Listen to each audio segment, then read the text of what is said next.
I often speak about the importance and the rarity of self-reflection in this world, and I'm usually thinking of individuals when I say that. Most of us get trapped in a groove of living, of thinking, and we don't spend enough time reflecting on ourselves. This leads me to a broader, more nebulous question. Can a society do self-reflection? Now, I don't like thinking in terms of collectives, and at one level the question is ridiculous. Societies don't think, individuals think. Sometimes the thinking of individuals spreads and becomes a fashion or even a norm. This can go in dangerous directions, as demagogues can appeal to the worst instincts of our nature, and social media can of course scale their impact. But even among all this noise, there are thinkers who are questioning every aspects of our lives and our society. They think about how we live and why we live that way. They help us make sense of a complex world.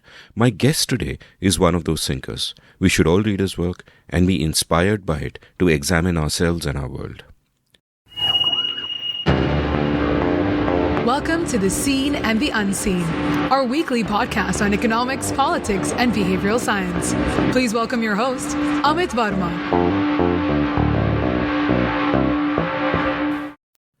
Welcome to The Seen and the Unseen. My guest today is Santosh Desai, who was a guest on episode 137 of the show, talking about how Indian society had changed in the last 30 years. Now, all of us contain multitudes. Santosh is one of India's great thinkers and writers, and he contains multitudes of multitudes. So one episode was never going to be enough, and I was so glad when he agreed to do another one. I've made sure we repeated nothing from that last episode, so you can actually hear them together in any order. They are not just a masterclass on our society, but also a masterclass in how to think about our society. It was such a privilege to have this conversation, but before we get to it, let's take a quick commercial break. Hey, the music started and this sounds like a commercial, but it isn't.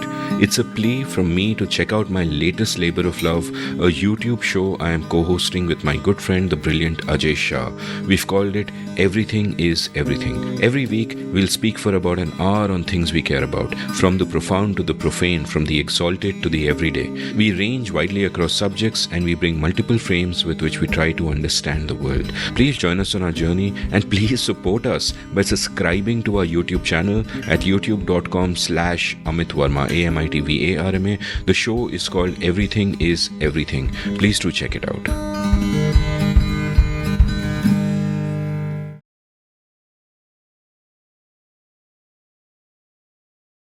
Santosh, welcome to The Seen and the Unseen.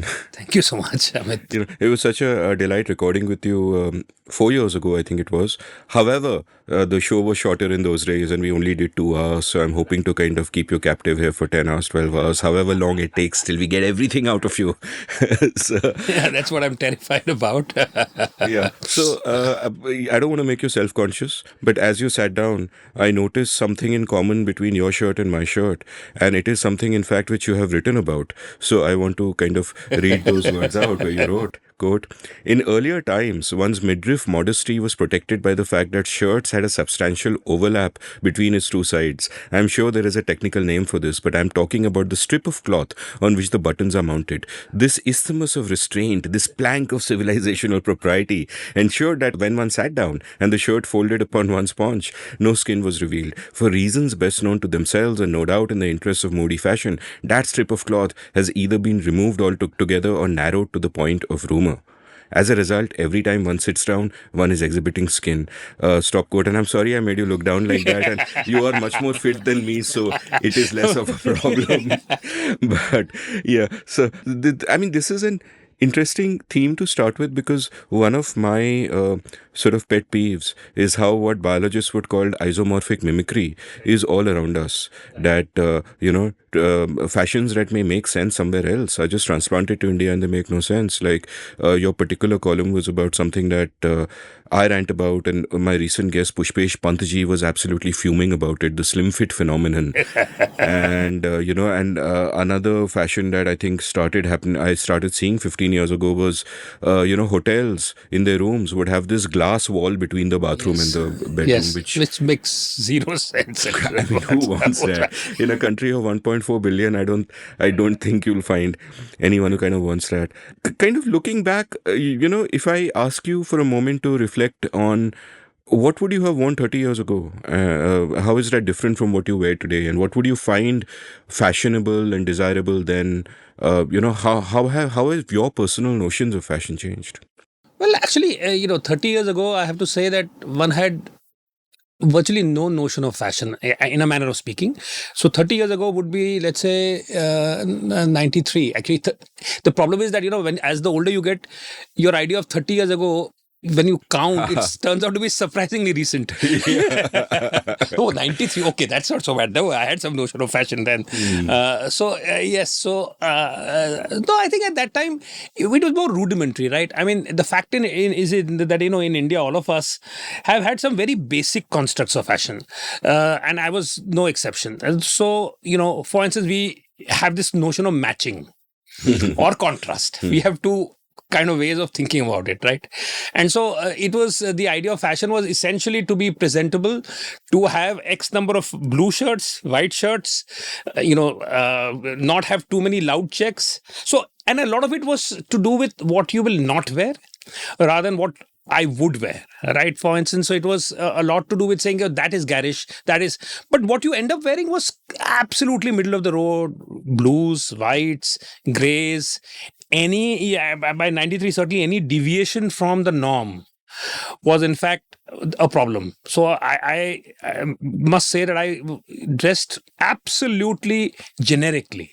And that was my idea of fashion was, and then fashion was either specialness. So it was not actually fashion as much as there was a notion of specialness and a notion of everyday. So there's everydayness, there's office, there's everyday at home, and then there is special.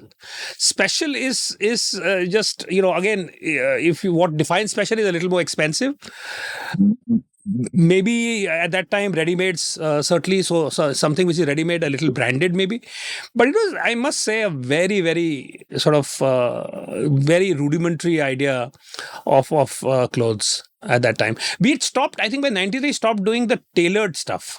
Right. So otherwise, if you go back earlier in time, it was all about, and there was actually no notion of fashion because we used to get gifted pant pieces and shirt pieces by sundry relatives across the year. And so your wardrobe was made up of things people gifted you. And then you got them stitched. And so that was pretty much it.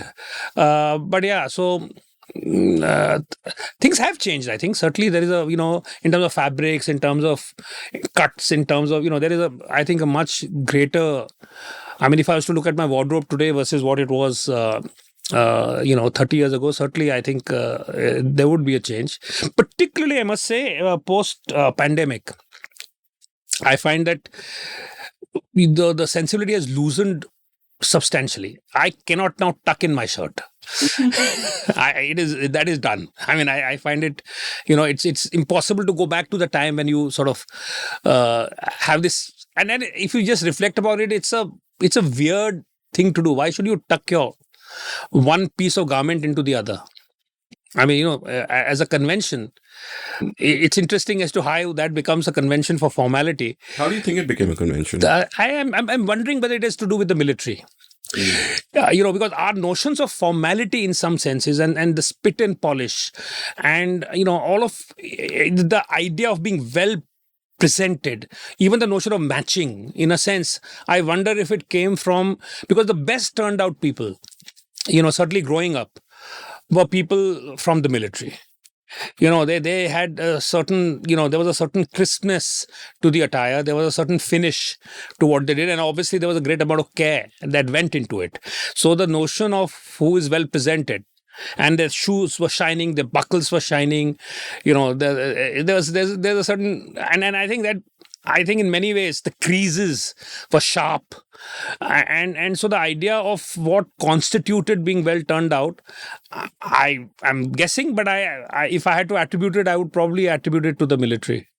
Yeah, and military people also have bodies that are more amenable to slim fit. So, slim fit bodies, as it were. No, I remember I was Pushpesh Panji was particularly furious because he was like, कि मैं Taylor के पास गया था पजामा बनाने, and he started asking me कितने pocket डालूं, and I'm like, pajama में pocket and elastic कैसा चाहिए, and I'm like, elastic, and I remember you've written this wonderful essay on the Nara back in the day where you speak about how the Nara solves a problem by refusing to acknowledge it. Exactly. Which is therefore useful for so many Indians. And in a sense, I have a narrow question about fashion, which I think is also a broader question and even touches on glass doors in hotel, or how cultures change and evolve. Which is that, one assumes sometimes that there is a reason for everything. Like we just speculated on the reason for why shirts are kept out and they're not tucked in, and clothes can come about because of climate and because of various other contexts like that. And in your time studying brands, studying what people do, what they wear, etc., etc., what is your notion of change? Like, is all change explicable, or is a lot of it just accidental stuff? Like some guy decides ki hotel mein glass wall lagana hai, and then it just takes on. Like I often wonder, like one of my pet peeves, and perhaps it's a sign of my age, is that I cannot stand restaurants that are too noisy.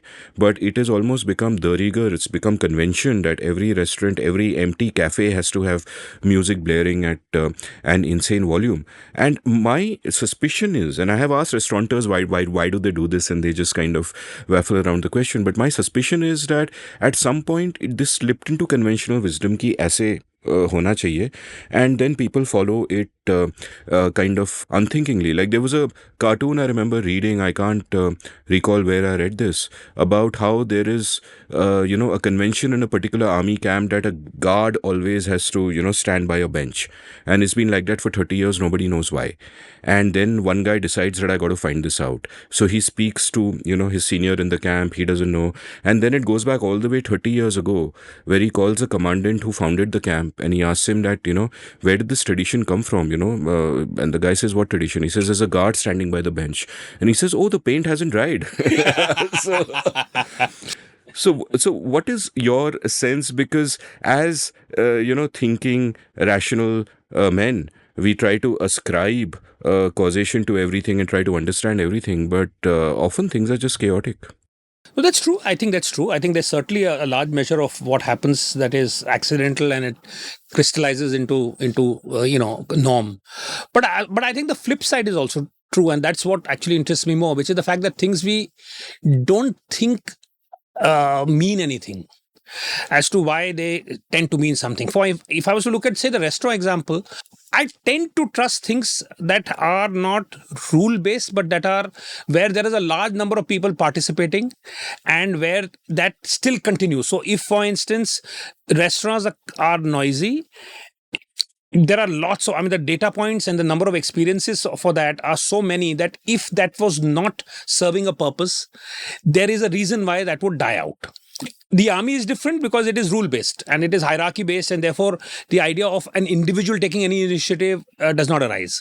So, but where there is a crowd, where there are individual instances and there is a repetition of a certain kind, I tend to first ask as to what might cause this, rather than say that this is it is what it is. Because I think most of the times the problem is not so much that you think it is accidental, but because we don't think about it and we take it as given that the reality is what it is. But the fact that very often there is something that is driving it. For instance, interesting thing about the restaurant noise thing is, very consciously you will find that the even if the crowd hasn't grown, you will find if you go to a restaurant at 7 o'clock and by the time it's 10, the volume of the music that they play will go up, regardless of whether there are more people in the restaurant or not. It is based on their understanding that the idea of the evening, as people get drunk, as people get, is the fact is there needs to be a sense of some sort of a crescendo, some sort of a progression in the evening, for the evening to have meaning, for the sense that you've had a good time. So the notion of progression, of some experiential progression, is important. Now that's a hypothesis. I don't know if it is true, but so therefore it isn't random. There is something that goes into it. And now when you align it to human behavior, it is when we go out, we do want to have a good time and we want the third drink to take us somewhere that the first drink didn't, right? So we are on a journey of some kind. And therefore, for that journey to get marked in some tangible way is important. So, with the danger, of course, of this point of view is the fact that you start ascribing causation where none exists, and you overthink and overread at times. But I think I find the larger problem is the fact that we are normally blind to most things, and we just accept them as a given. Why is the nada popular in India is an important question, I think. I mean, it may not be a pressing question, but it is an important question. Pun not intended. Clearly not. So I think because otherwise it's the kind of thing that we just take for granted around us as to kya hamare wahan nada hota hai, meaning No, on the one hand, I buy that. And, in that sense, I get the conservative logic that if something is there and our tradition is there for a reason, and we have to be really careful before judging it or doing away with it. At the same time, and I'm thinking aloud here, I'm reminded of something two different guests have spoken about in two different episodes, which were TILs for me. One is in the context of food, where Krish Ashok told me about something that happened in the South, I think during World War II, where they used to get all their rice from Burma, and because of conflict in Burma, the supply of rice went down, and they were trying to force the South, the imperial government, to have more wheat. And they didn't want to have wheat because their women worked and they didn't want to make rotis all day. The girls went to school, they wanted to keep going to school, etc., etc. So the compromise that they arrived on is a kind of wheat that can be cooked like rice. So, semolina and therefore upma, and that is the origin of upma as a trend. And what happens there is that there is an accident of history. And after that, when that reason no longer exists, that has already become tradition and custom, and then it just survives through inertia and there's no reason to change it. In a political context, a similar argument was made by Subhashish Bhadra, who's written the book in The Caged Tiger, where he was speaking about constitutions. And he was saying that, look, the nature of a constitution will be determined by the circumstances and the context in which it is framed. So the American context, where they are fighting the British and where they are fighting for freedom, will necessarily, privilege individual freedom to that degree, will necessarily be much more federal than other constitutions have been, and so on and so forth. Whereas in India, you have a constitution with a centralizing impulse, because at the time the constitution was framed, the country is falling apart and, you don't know if the center will hold. So that is natural. And here again, you have the accident of particular circumstances and contexts bringing about something that then becomes rigid and as hard as a rock, and there's nothing you can do to shake it, for good or for bad. And upma, of course, is not exactly rigid and hard as a rock unless you sort of make it that way. Yeah, but yeah. So I was just thinking aloud, sparked by what you said. Do you think there is something to this, that we then become slaves to accidents or contingencies of the past that no longer apply? That's true. I think that is absolutely true, and I have no problem, with that at all, because I think that's true. I think the interesting thing is the first part of it, the fact that there is that a design of any kind is a product, therefore, of its context, right? The fact that design endures. And it will endure. In what I'm saying is that again, something like the Constitution, the fact is that it is not subject to the fact that there are individuals how they experience it, they don't have control over changing it, right? So there is a certain rigidity that is structurally inbuilt into the idea of the Constitution. So wherever there is that kind of, so just like we talked about in the army, there is a certain rigidity inbuilt into that, where in the case of semolina it isn't. Then it has just become tradition, it has become accepted, and people like it, which is the reason why it continues, right? For instance, milk scarcity produces a certain response in the East and the South, right? Now, that when that scarcity eases, so you can continue to have Horlicks for a few generations because you were used to having Horlicks because of milk scarcity. But eventually, the fact is that you will want milk. You don't want diluted milk, or you get used to the fact that there is plenty. So some things, I think, accidents of history, which are really contexts that create a certain kind of design or certain kind of behavior, will endure, because they are accepted, or there is the fact that I think there is a certain rigidity that is structural and inbuilt. But over a period of time, you would expect that to change if there is a certain number of experiences that will shape it going forward. So I mean, I don't see these as an either or kind of a situation at all. I mean, in that sense. Yeah, I mean, these are interesting trivia in a sense, like the QWERTY keyboard, or did you have Polson's butter as a kid? Of course. So my good friend Ajay Shah told me a story about Polson's butter, which no doubt you know, but for my listeners, essentially Polson's butter was a butter that was there before Amul butter, and everybody loved it, and it was a big hit in Bombay, and it was like just part of the cultural fabric, and etc. etc. Then Mr. Korean starts a great cooperative movement, and he gets Danish collaboration, and the Danes send their high tech machines, and they send their cooling plants, and butter can now be transported beautifully without getting degraded in any way. And then Amul sends a shipment of the most perfect butter that you can imagine to Bombay, from Gujarat to Bombay, and Bombay hates it. They're like, this butter sucks. And then they try to figure out what's going on. And what's going on is that Polson's butter, when it made the journey from Gujarat to Bombay, was not refrigerated properly with the same kind of Danish high tech that Amul was using. So it would get a little rancid. And then that became part of, people became conditioned to expect butter to be like that and want it to be like that. So Amul actually had to make their butter objectively worse by making it a little rancid. And then that is, I don't know if that's a butter that we still have. But let's go back to your childhood, because that is one thing that we didn't really touch upon in the last episode and all that. So tell me about your child. Or like, all I remember you talking about was that you were born in West Delhi and etc. etc. So I was born in Baroda. My father was an engineer with Indian Oil. He was a civil engineer. So his job essentially, for large part was to build townships. So I remember my childhood. I was born in Baroda. Then we spent some time in Delhi when I was very young, and then we moved to a place called Haldia, which is 80 kilometers of Calcutta. There he went to build the township. So we actually went pretty much at a time when there was nothing there, and so very primitive kind of a thing. So in fact, for the first 6 months there was no school there. So I used to, for the first few months, have a Bengali tutor coming in. I didn't know Bengali, he didn't know any other language, so it was, I don't know what learning, but I picked up, in fact, for those 6 months I picked up spoken, and in fact I could read Bengali. I couldn't write, but I could read Bengali. How old were you? This was class, so I would have was 7 or 8. So anyway, since that there was no school there, I went to Baroda for 6 months, and I think no, I was 9, I think class 3, so 8 or 9, yeah. And I finished my class 3 there. By which time there was a school that was set up, St. Xavier's at that time, set up with my class had some 7 students or so. So it was that kind of a school.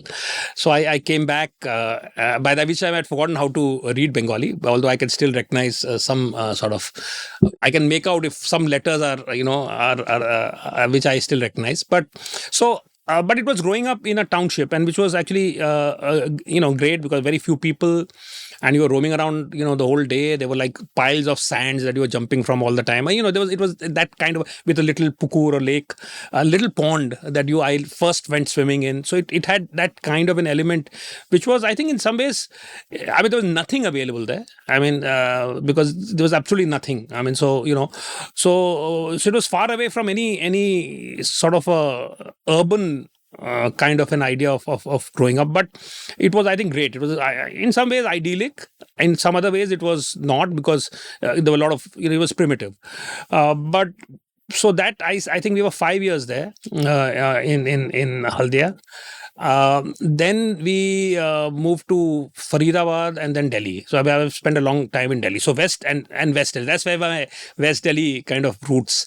So from, I think, class 7 to first year college, I was in Karol Bagh. So I was in the heart of West Delhi with friends with names like Lovely, Pinky, many such. And we used to play cricket in the evening, and then roam. We go next to Ajmal Khan Market Road.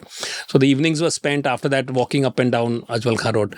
So that was actually, I must say, that was a terrific sort of a part of growing up, because it was, you were in the heart of something that was alive. That was a very alive kind of a place. It was it was very different from my Haldia experience, absolutely radically different. But it was, it was a good place to be when you were an adolescent growing up. And my school, Sardar Patel, was far away. So you used to change 2 or 3 buses every day to go there in the morning and then back in the evening. So, one had the run of Delhi. I mean, you were, one totally kind of, in that sense, absolutely free with the whole landscape of Delhi, going from one place to the other. So in that sense, it was very open kind of and quite, it was possible to explore. It was it was a good experience, those 5-6 years in Delhi. And what kind of a kid were you? Were you reading a lot? Were you into sports? Yeah, so I was reading a lot. I mean, from early days, I mean, I was reading the usual stuff from starting from the Enid Blytons of the world, kind of stuff. But I was reading a lot. In fact, in Haldia, I had started along with some friends, a circulating library in my house. Because you didn't have books, so it made sense to pool together books. The problem with that was the fact that after the first few days, the enthusiasm kind of waned very quickly, and the evening was the time we used to play cricket. And evening was the time when people would come to exchange books. So, that became a bit of a problem because, I was out playing cricket when people came in to sort of transact in the library. So that kind of shut down pretty quickly. But I was actually went through about, I think, 8 or 10 years reading a book every day. And I'm not exaggerating. I mean, it was a book every day. I would always have circulating in Delhi, for instance, there were circulating libraries. It was a daily thing, and the circulating library, in fact, is a fascinating institution. I mean, because they're run by people who had no clue. And you had this whole sort of set of books that, and there were some authors that you knew and you went back to, and then there were random picks that you sort of dived into, and sometimes found something interesting, sometimes not.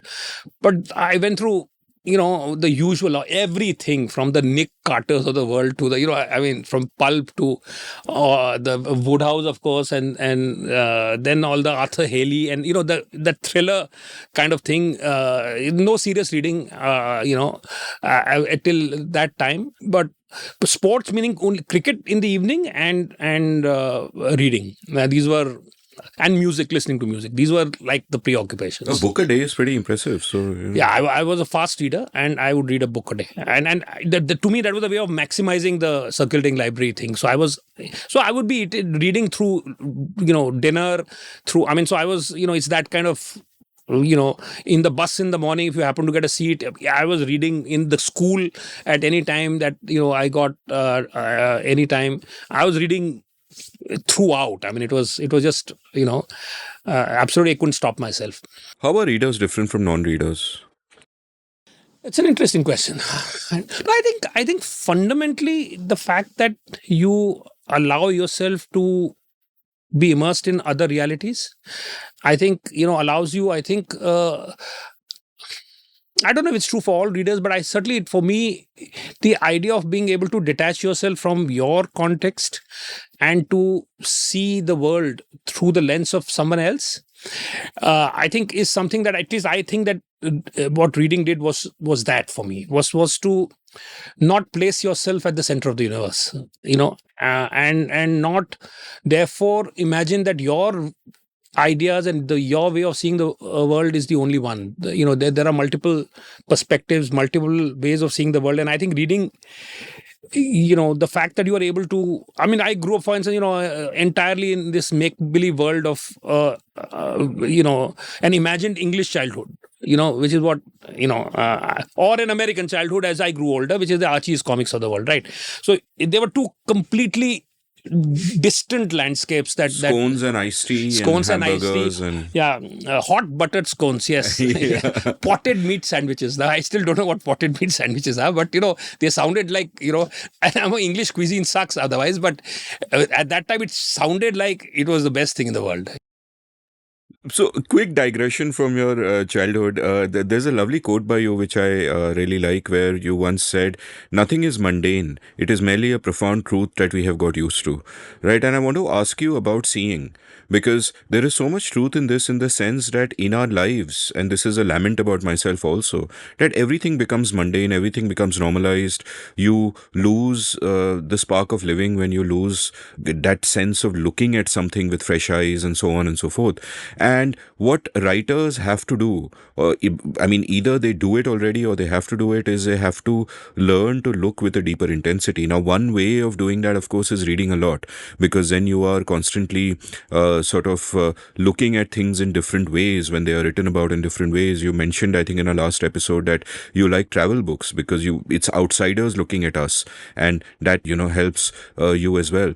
And I want to ask about seeing and intentionality. That do you think that because you were reading a lot and you were a curious kid, etc., that facility of seeing past the mundaneness, the potential mundaneness of everything, was inbuilt in you, or do you think that it is something that has to be nurtured with an act of intention, and that the career paths that you went on to take sort of enable that?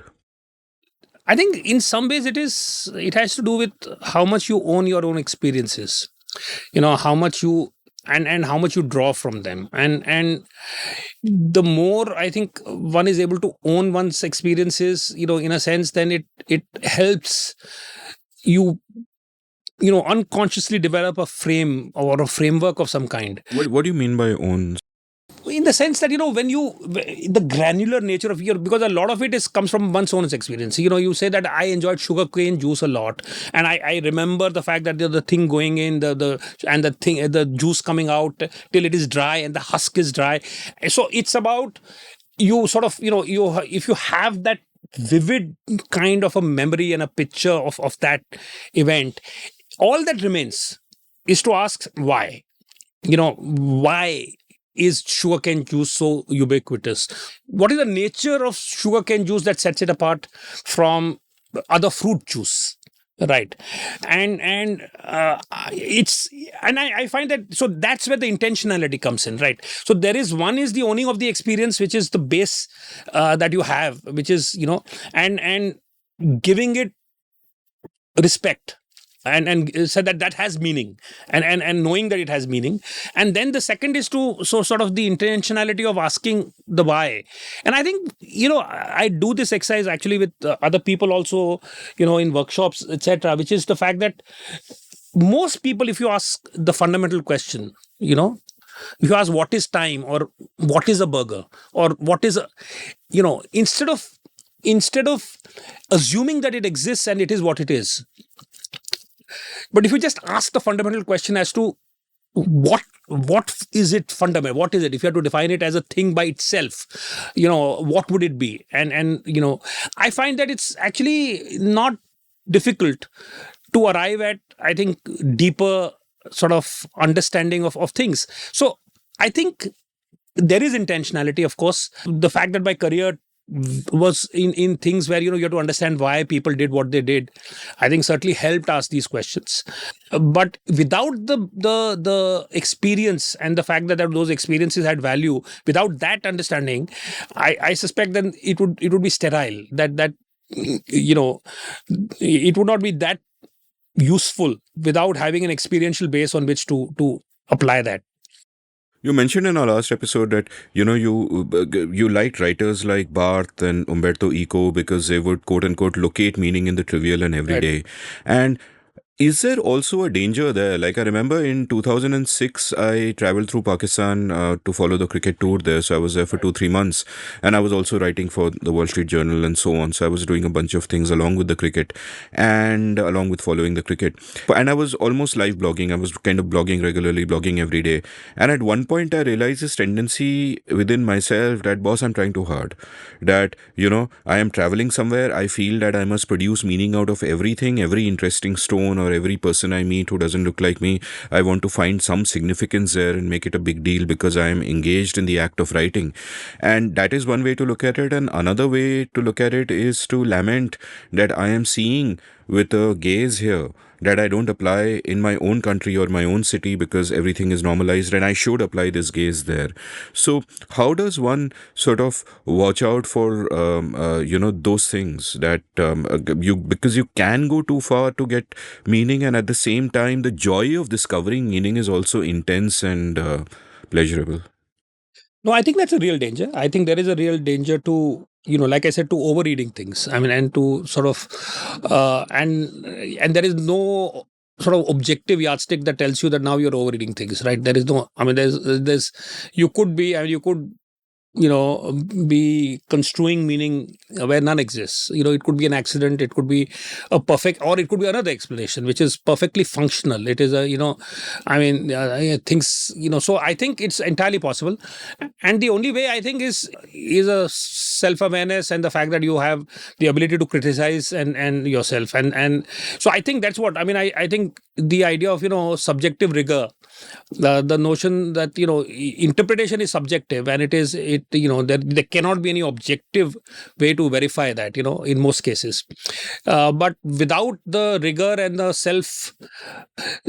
incessant self-criticism, in fact, not just self-criticism, but there is a certain harshness to that self-criticism.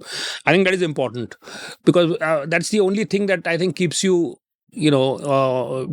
somewhat disciplined, because otherwise you can go, because it happens sometimes, that when you talk about it and, you do this in a larger group and you try and demonstrate it, and you have other people come back to you and do a reading based on what they have seen, and can be so horribly wrong, because what are the guardrails here? I mean, anybody can hypothesize as to why something happens, right? So but the other thing is that you connect dots in a different, what you're looking for is, you can't find linear validation. But if phenomenon A is happening, then B and C should also be happening, and D should not be happening, right? So it is by trying to construct a worldview which goes beyond a single observation and is able to locate it in a network of behavior or action, that gives you some comfort that this reading is robust, or at least it has a chance.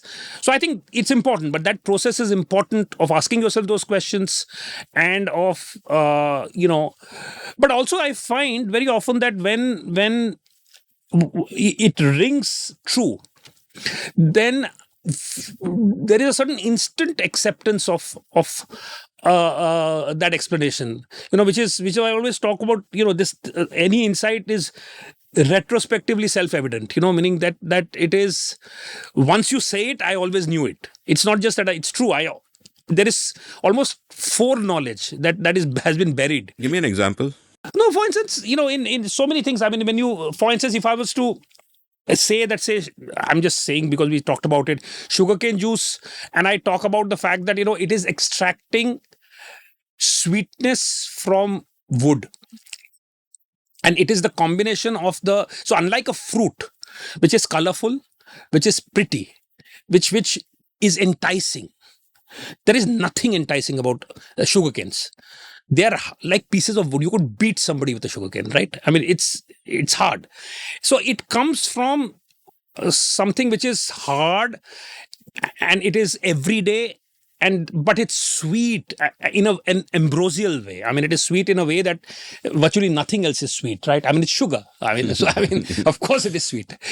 And therefore, if I was to say that, our connection with it comes in part because of the fact that it is such an everyday, it is such an unlikely source of sweet. And therefore, unlike fruit juice, which is exotic. And why is fruit juice, in the earlier days, the fruit juice stalls were for special. But sugarcane was for everybody. And what, there is a certain character to sugarcane that allows that everydayness of sugarcane. And it comes from its form, and it's, I don't think it's some brilliant insight, but it is an explanation that would rarely be challenged, right? Or if I was to say that, what else can I talk about? I have been fascinated by, the creases in our trousers, for instance. Why do we have creases in our trousers? Why do we put a straight line in the middle of our clothes? Why? Why did we put a straight line in our parting, in our hair? So what does the straight line signify? Right. You're going to tell me, right? Yes. I'm going to give you my hypothesis. Yeah. So I'm just saying it's a straight line is a sign of civilization. It's a sign of order. It is a sign that I am not allowing circumstances to dictate to me, but I impose my will on circumstances. Right?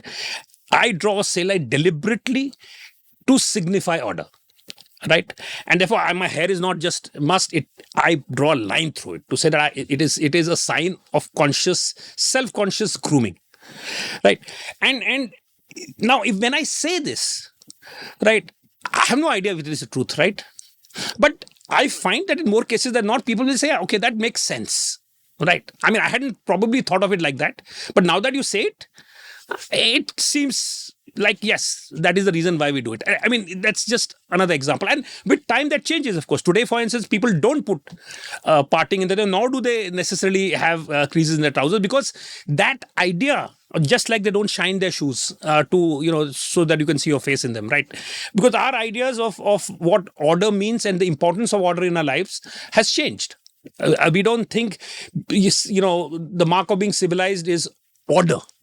There are different marks of being civilized, right? So these are not cast in stone, but the fact that we have behaviors of certain kind that we again take for granted, which are actually, if you were to look at them with a new eye, absurd. I mean, shining, for instance, something that you wore on a extremity of a limb, which is made up of leather, to shine them. I mean, and to have polish and to have cream and to spend time. I mean, it is ridiculous. It is a protective device. I mean, why do you need to shine it? Right. But it's something that you never ask as to why do you need to put a straight line, on your clothes. You don't need to ask. You don't ask that question. But when you explain it, there are times when the explanation rings true. Yeah, on the subject of fruits, a little bit of trivia. People think fruits are healthy. They are incredibly unhealthy, huge amounts of sugar. And my good friend Susan Thomas told me recently that fruits today have 30 times as much sugar as they used to in prehistoric times. Oh. Their very ancestors. Right. So they have evolved to get sweeter and sweeter and sweeter, and because sugar is such a crazy addiction. Let's go back to your childhood. Today, if someone is growing up, a kid growing up, is surrounded by just so much media, so many potential influences, so many potential inspirations and role models, etc., etc. You have a multiplicity of choice. But back in our day, and I feel safe enough to club myself with you. I don't think that's true, but we'll let that pass.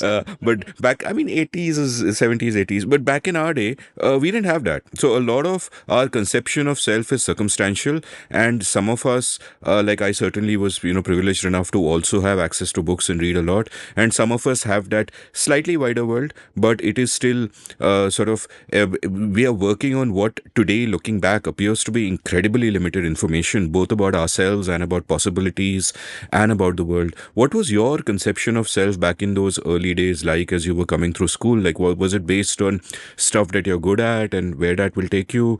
Or did you also have, a sort of a deepening sense of the things that you really care about that sets you apart? I think I was, in many ways, I was not in a very self-conscious kind of a frame, and certainly in terms of the future, it had no meaning for me till very late in life, actually, till I started working. Also, if somebody asked me, what do you see yourself doing 5 years from now? I had no clue and no interest in that question, which after a certain age, I find strange because, now I have I have a huge amount of interest in that question. But earlier, I had no interest in that question. I think there were some things that I was good at and which I enjoyed doing. And I had a fairly basic sense of that arc, saying that, I will continue to do this. And I was confident that I find my way. I did not have any lack of confidence in that sense. I always felt that, I would be reasonably good at what I did, whatever it is that I did. And it didn't, it was not a question in my head. In that sense, it was, knowing there was a certain amount of, certitude, certitude may be too strong a word, but a certain sense of who you are without it being, it was not a question. I think that became a little unsettled in my 20s, where you sort of start just mentally, not so much about the self, but as much about a worldview, where you are trying to form a worldview and there are too many pieces that don't fit.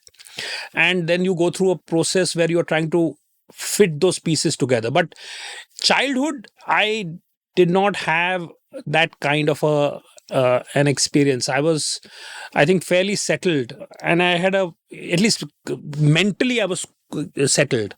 I didn't have that many, I think, areas of self-doubt. What was interesting is that from a family perspective, my father was going through a difficult time at that time. He went through a phase when career-wise, etc. I mean, he was working in a public sector company, so I mean, there was that. But he went through a mentally challenging time, and as somebody growing up dealing with that was a little difficult, because I was sort of having to sort of deal with that. So, but from a personal perspective, I was always a little self-assured, maybe on the cocky side, maybe, rather than on the looking back, I would probably say that. Did you daydream? Lots. About See, what? no, it was just idle. I mean, idle daydream. I mean, like, the fact is, I mean, and I've written about this also, is that filling time was such a and passing time was not easy, right? So you sit outside the window, you just stand in the window and you just look at people and you imagine their lives. And so I used to do that, and where you sort of try and figure out and picture what X or Y might be in, just some random stranger on the street, that kind of thing. And to fill time, I remember doing ridiculous things like book cricket, right? I used to play a lot of that. I played, not that book, then I would compile scores and I would do the analysis of their performance based on utterly fictitious, so I would actually do that. I would draw graphs, not graphs, but I would draw charts. I would make charts and actually have a utterly fictitious career kind of a record of people playing book cricket. I used to note down, which is absurd to admit, on Delhi on the radio, we had this beat up old GEC radio with valves, etc., which you have to keep fiddling with for it to play. And so, I just tuned into Western music. So I would actually make a note of the songs that are playing and which are the most popular songs. So I actually had a record of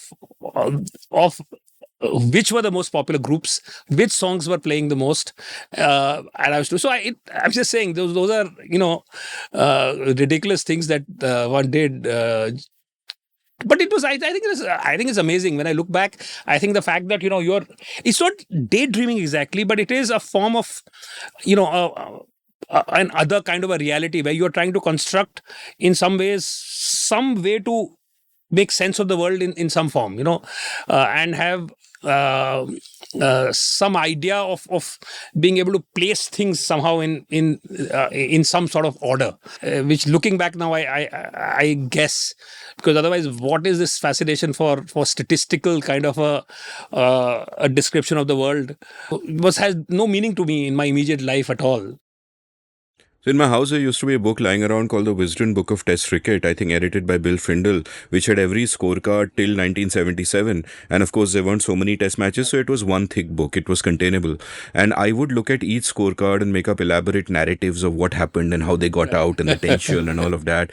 And, just as there is a saying that youth is wasted on the young, I am thinking that technology is wasted on this generation.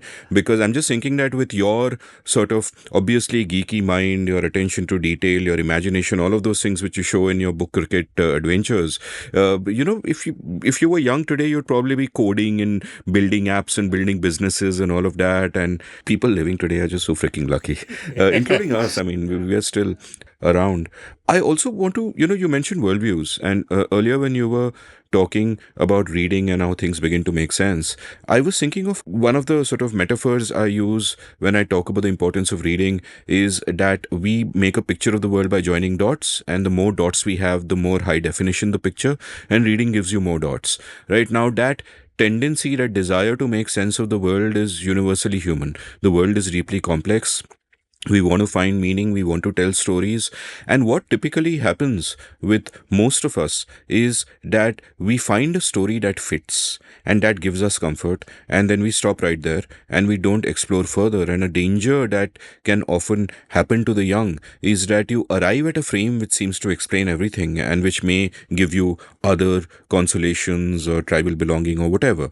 You arrive at frames and then you don't adjust them. Once you find a frame that fits, you're like completely cool. And what you were pointing out about, your reading and all of that is that there was this desperate sense to make sense of all these different dots, all these parts that don't seem to fit. And I imagine that is a danger for voracious readers, because then you cannot possibly fit all the dots into a simple explanation, as it were.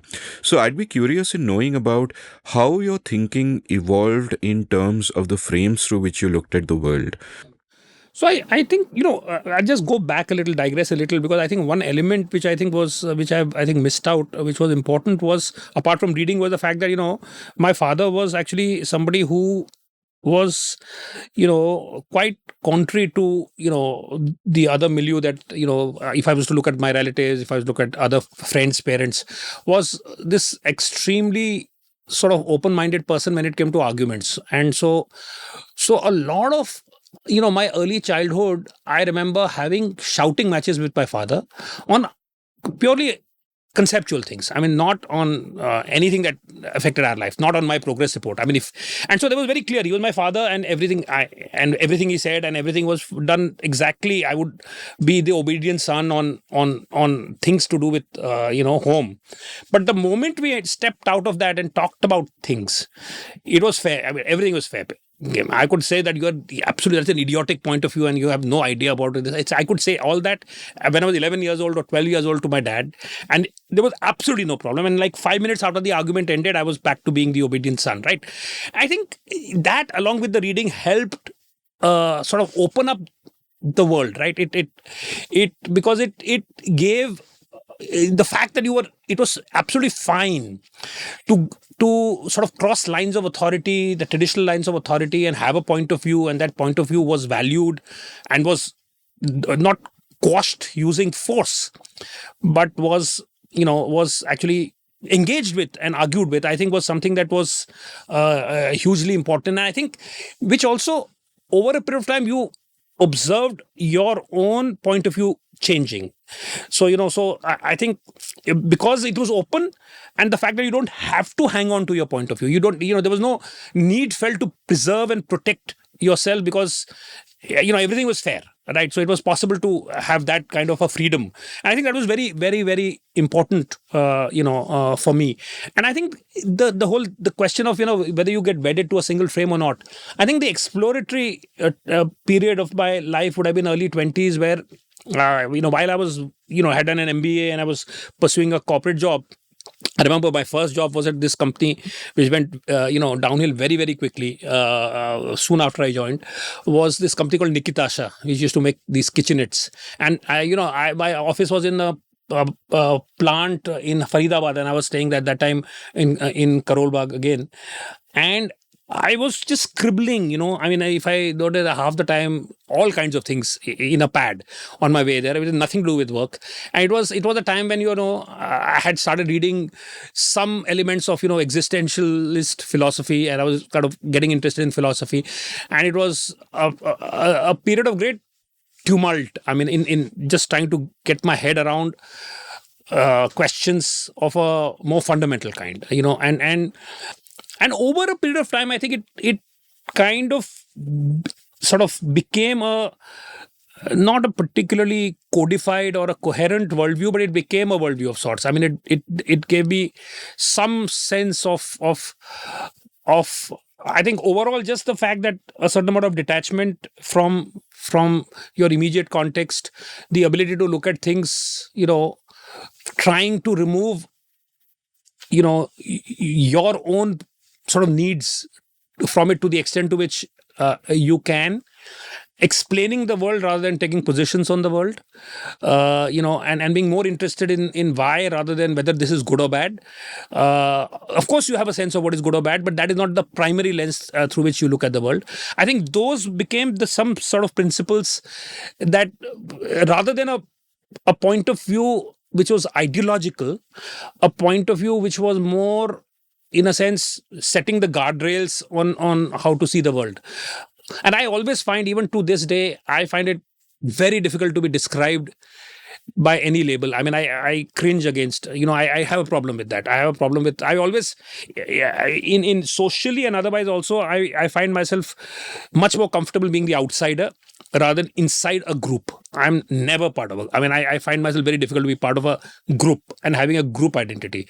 I just find that difficult. I mean, I would not like to be described even as a liberal. I mean, even that label, I would shy away from, because of course, in many ways, I have views that would correspond to that.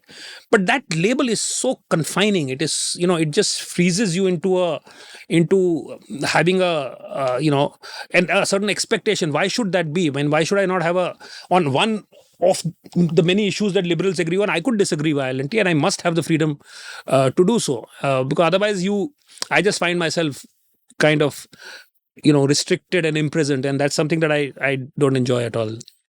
What was your relationship with your parents like? Like, one interesting movement that I note and that happened to me fairly late in life is, when you're young, you're just looking at your parents as parents. Your dad is your dad, is a father, your mom is your mom, she's a mother, and that's it. And it takes a long, long time for you to be able to look at them as human beings who are flawed in their own ways, who are really winging it a lot of the time, who are screwing up, who are messed up, as essentially human. What was that sort of process like? Like, what was your mom like? What was your dad like? Was he also a thinker in the same way as you are? Yeah, so my dad was always, always somebody who was an engineer, a civil engineer, but he should have been in humanities actually at that time. He was by nature that kind of a person and that kind of thinking. He was also used to write, and it's interesting that normally he would write these, nice pieces about people and interactions and stuff like that. But he also, when he went through a sort of a mentally difficult period, he wrote some fairly sort of interesting pieces that were sort of, a little, let's say, less conventional in terms of their arguments that they were making. But Such as? no, for instance, he would talk about stuff like the fact that stones have memories and that inanimate objects have memories. And he, in fact, it was very interesting that he my one interesting interaction that we had, which was completely out of our, socially we are utterly middle class. I mean, the middle class in the way that in which Indians describe themselves as middle class. But my father was, we were hand to mouth. I mean, in Delhi, because what happens is that he was bringing home 1800 rupees or something. And in fact, he had given me the responsibility for keeping accounts. So I was acutely aware of the fact that we were absolutely hand to mouth. I mean, by the end of the month, we were out and we had about 1500 rupees in a bank, so it was like that. You were, we lived in a 3-bedroom house, but when it came to actually having money, that there was none. So we were in that kind of an environment. So at the time when he was, writing, I think in that phase, he wrote once to Dom Morais, and he described him as saying that you have I don't know where he picked it up. I don't remember him reading too much Dom Morais, but anyway. And he said, you have a fear of immortality. He said about Morais. Morais writing. And somehow Dom found that very intriguing. So he called him over. And so I remember going with my dad to meet Dom Morais and Leela Naidu. How old were you? I was, I think, in class 8, 9 or 10, like that. I would be over that. It was totally it's a totally different world, right? I mean, there's Dom, slurring and sort of, that alcoholic haze, but very, very sweet man. I mean, incredibly sweet man. His Leela was like a force of nature, etc. I remember even at that age. And so we went there, we visited them a few times. They came over to our house once, which was utterly sort of far removed from theirs, sort of a milieu. But it was an interesting interaction based on, and I'm not sure if I remember this correctly, but I have a memory, and I really want to find out if it is correct or not, that in a later writing of some kind, Dom mentioned this actually, fear of immortality. I don't know. I could be, it could be a false memory, but it was interesting. So he went through a time when, certainly he was sort of had, but it was a difficult time because, coming back to the question that you asked, that as a parent, so for me, it became possible to see my father as a human being relatively early, because he was going through a difficult time, and therefore, I had to willy-nilly sort of, take on the role of the concerned parent in some form, right? Where you have to watch out and you have to be a little. That was a phase. He then, he was absolutely fine thereafter. But there was a phase that he had. Looking back, I mean, at that time we didn't have the vocabulary to describe it, but it was a certain amount of paranoia, a certain amount, So there was that, it was a mentally difficult phase for him. My mother was, somebody who was, in that sense, a traditional homemaker mold. She grew up actually, she lost her father pretty much when she was 1 or 2 years old. So she grew up with relatives. And her mother was also not a very assertive, she was just, she was a child widow and so pretty much grew up with relatives. So she was the only child. But she was a dancer in a in a young day, so she had an artistic sort of a temperament, but otherwise she became, she was a homemaker, and she died early, when I was 18. So she died at 46 in Delhi, in fact. So I mean, in that sense, I only look back with memory, and it's more a feeling rather than actually concrete memory. But yeah, so that was my parents. So where did you go to college? Like how did your sort of life So my proceed from college, there? I did 1 year in Delhi. I was SRCC. I did eco, and then I finished college because when my mother passed away, then my father sought a transfer to Baroda, which is where our family was, and so after 1 year in Delhi, I finished my college in Baroda, and then I went for the IIM. So, earlier you mentioned sort of the notion of time and how one begins to look at that differently. And that's something that I think about a fair bit because, when we are 20, you think that, hey, 35 is old and you're positively graying at 50 and you're kind of, etc., etc. And the notion of time then changes as you grow older and older. Even the way that you look at history and society changes because when you're 20, something that happened 50 years ago was ages ago. But, both of our births are closer to India's independence than they are to where we are kind of sitting now, much closer. Like, how has your conception of time changed through all of this? And how has that made you look at life differently or live your life differently? Yeah, so I think when I was younger, certainly time was in some senses it was not a relevant kind of an idea. Meaning in the sense that you lived in the everyday, and I was focused on immediate goals and nothing more than that, and life took you where it did. So time was simply sort of, you were riding time, you're on top of time and you were riding it. I mean, so that I think was the conception of time. And time did not have meaning, actually, for up to a certain stage in life. Time did not have meaning both in as going ahead and going back also. I mean, memories also didn't really have meaning. I mean, I didn't really, actually, till a certain age, I didn't own my childhood. It felt to me as if it happened to somebody else. I didn't think that it happened to But me. you own it now. I own it now. I owned it soon. Let's say in my 30s or something, I started sort of owning the past. Even then, I didn't sort of What does look. it mean to own the past? I think it means that you feel a connection with your own experiences much more. Whereas it felt like, till a certain stage, I just felt like I was in this little bubble floating in the present, disconnected from the past or the future. I mean, of course, I was a product of my past, but I didn't. There were no active memories that I look, back on or associated with. In the sense, there was a certain just sense of floating in this bubble, and then I started owning much more and relating to the past much more. And it's only after 40 that I started thinking about the future.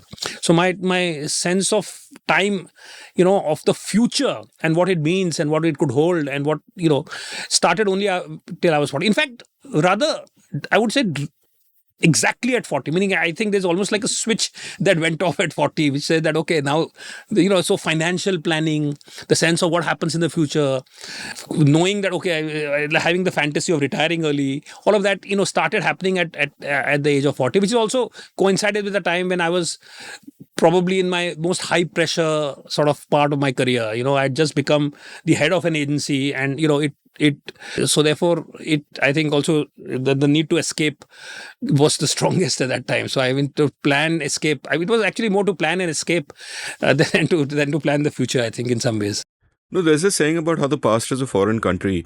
And I sometimes feel like that. Like when I look back on my past, it feels like it's another person. It's like just completely different. And I think, people can also make that opposite switch at 40, to the one that you did, where their past seems disconnected and far away and another person. And equally, you kind of stop thinking of the future and just go with the flow and all of that. Tell me about your career trajectory from there. So you went to IIM, you did your MBA.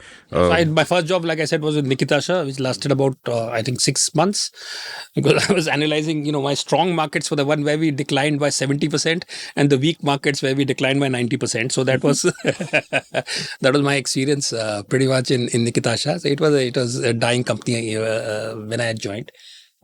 But then I joined advertising. So I worked with this agency called Ulka, which is now called FCB. And I was there for 5 odd years. Then I went to another agency called Mudra, where I became sort of head of the branch there. It had 2 branches. I was head of one. Then I joined McCann, and I was actually alternating between 2 functions. One was strategic planning, which was more sort of thinking about, and strategy, and the other was running things. So I kind of did both. In McCann, I joined as head of planning to set up their thing, and that's where actually most of the work on culture and trying to understand everyday life, and sort of that's when it actually really crystallized, and that's the kind of work where I think at that time there was nobody in the industry thinking about it in those terms. I think the idea that brands are actually cultural artifacts, and that that in India in particular, culture has a strong bearing on how you create brands, and the need to read culture. And because India is so diverse and so difficult to sort of generalize, the idea that rather than, I mean, dialogue was good, and the normal mode was doing research and talking to people, but actually being able to decode behavior was a much stronger way, because you were able to. So if you look at popular culture, if you look at our customs, norms, things that we enjoy, that's a better clue to understand why we behave the way we do than necessarily asking people. Because in India, as it is, it's true globally, but in India in particular, most of us don't know why we behave the way we do in a lot of things. We just do them, right? I mean, when we touch somebody with a foot, why do we do sort of, why will you touch somebody, and why will you ask for some sort of forgiveness? I mean, there's so many things that we do without actually being aware that we are doing this, right? And why do we say right at the end of it, or no, Hannah? I mean, why do we say that? All of Indians that. tend to shake their head. Shake their head. Why do we do that? We do that because we just do, right? And therefore that worldview of saying, decode, don't just ask, and then put things together, that kind of developed there. So that became like a parallel thing, and soon I think at that time is when I started writing. So it kind of but it came from advertising. The source actually was advertising, because that's when I had started asking these questions, and it made sense to ask those questions, and they were used in the work that I was doing. So that was productive. But then I went on to head the agency. I mean, after that, so that was, and then now for the last so many years I've been sort of running this consulting advisory kind of a company. So that's been the. And is it the case that, were it not for the field of planning coming into advertising in a big way around that same time, I'm presuming from what I remember, were it not for that, is it the case that you could have been a misfit like your dad, a humanities person who wants to think deeply about the world, but stuck in sort of another area? I mean, why did you do your MBA and get into advertising? Was it because it just seemed the smart option? A good career is waiting for you, and the life of the mind will happen elsewhere?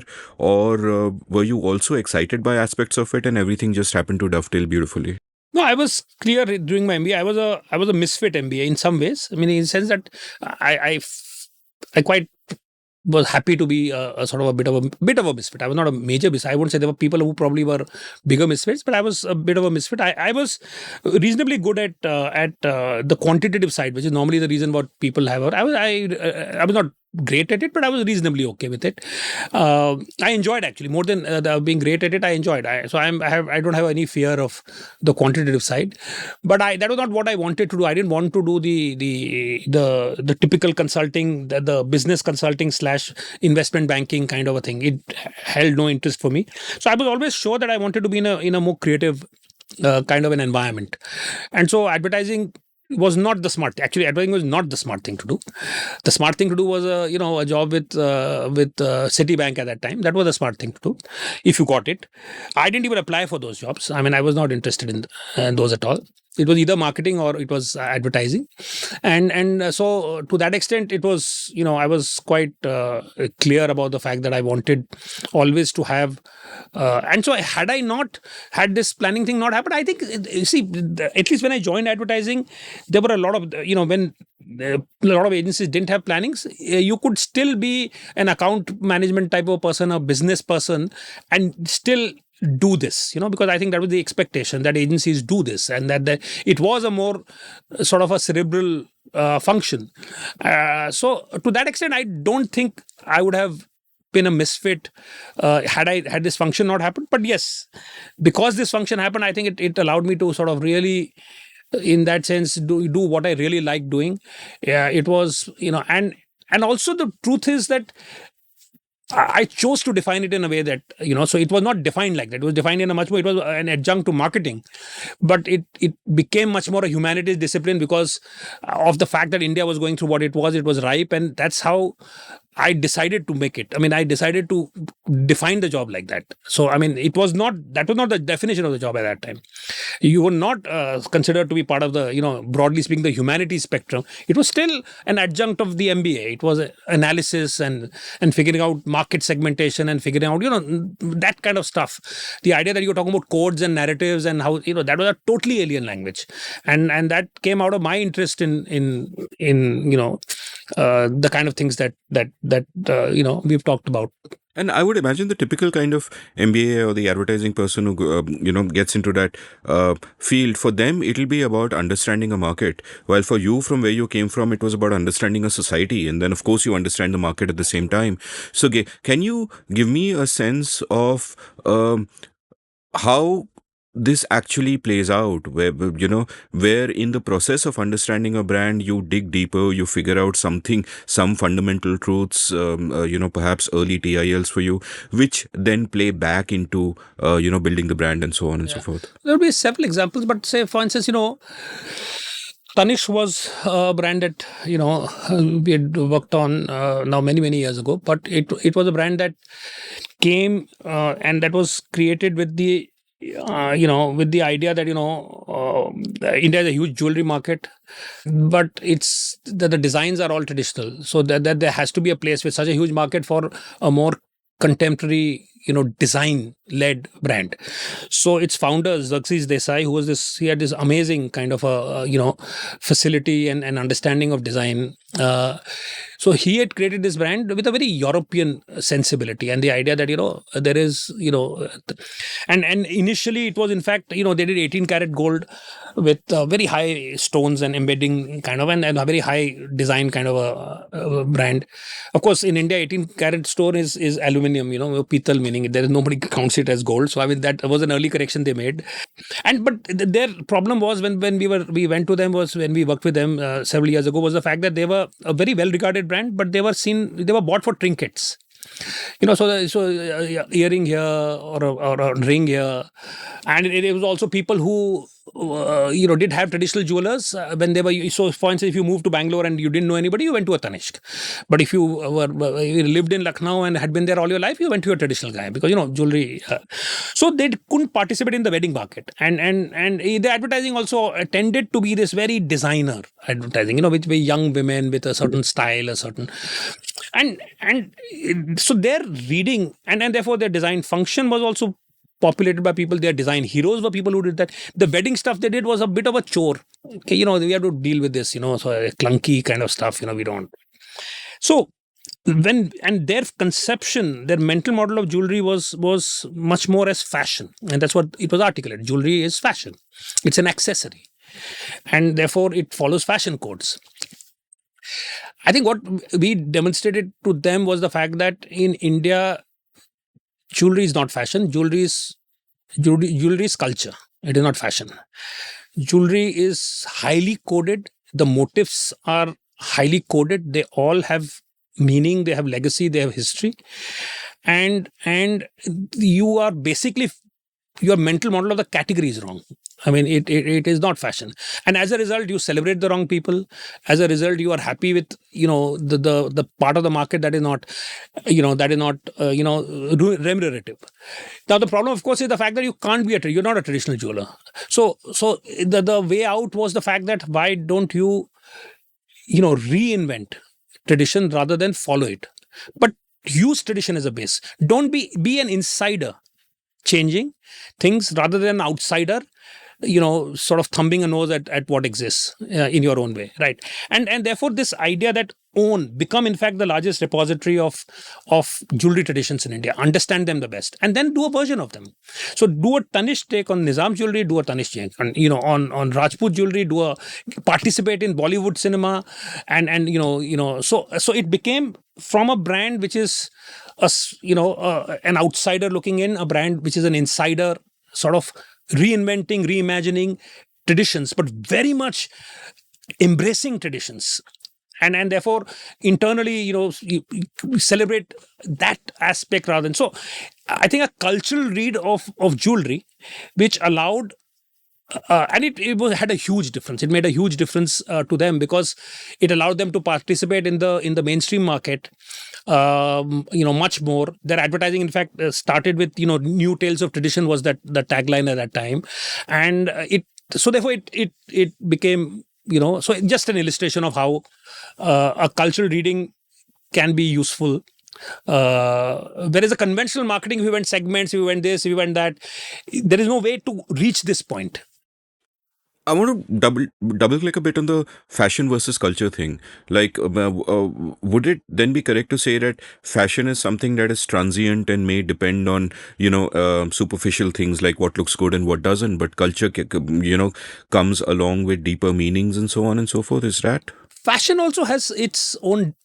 It has also comes from deep meanings. It's not as if it doesn't. So it's not as if fashion can be superficial, but fashion, it would be wrong to say that fashion is only superficial. Fashion also has its own, but there are different codes, and different categories have different codes. So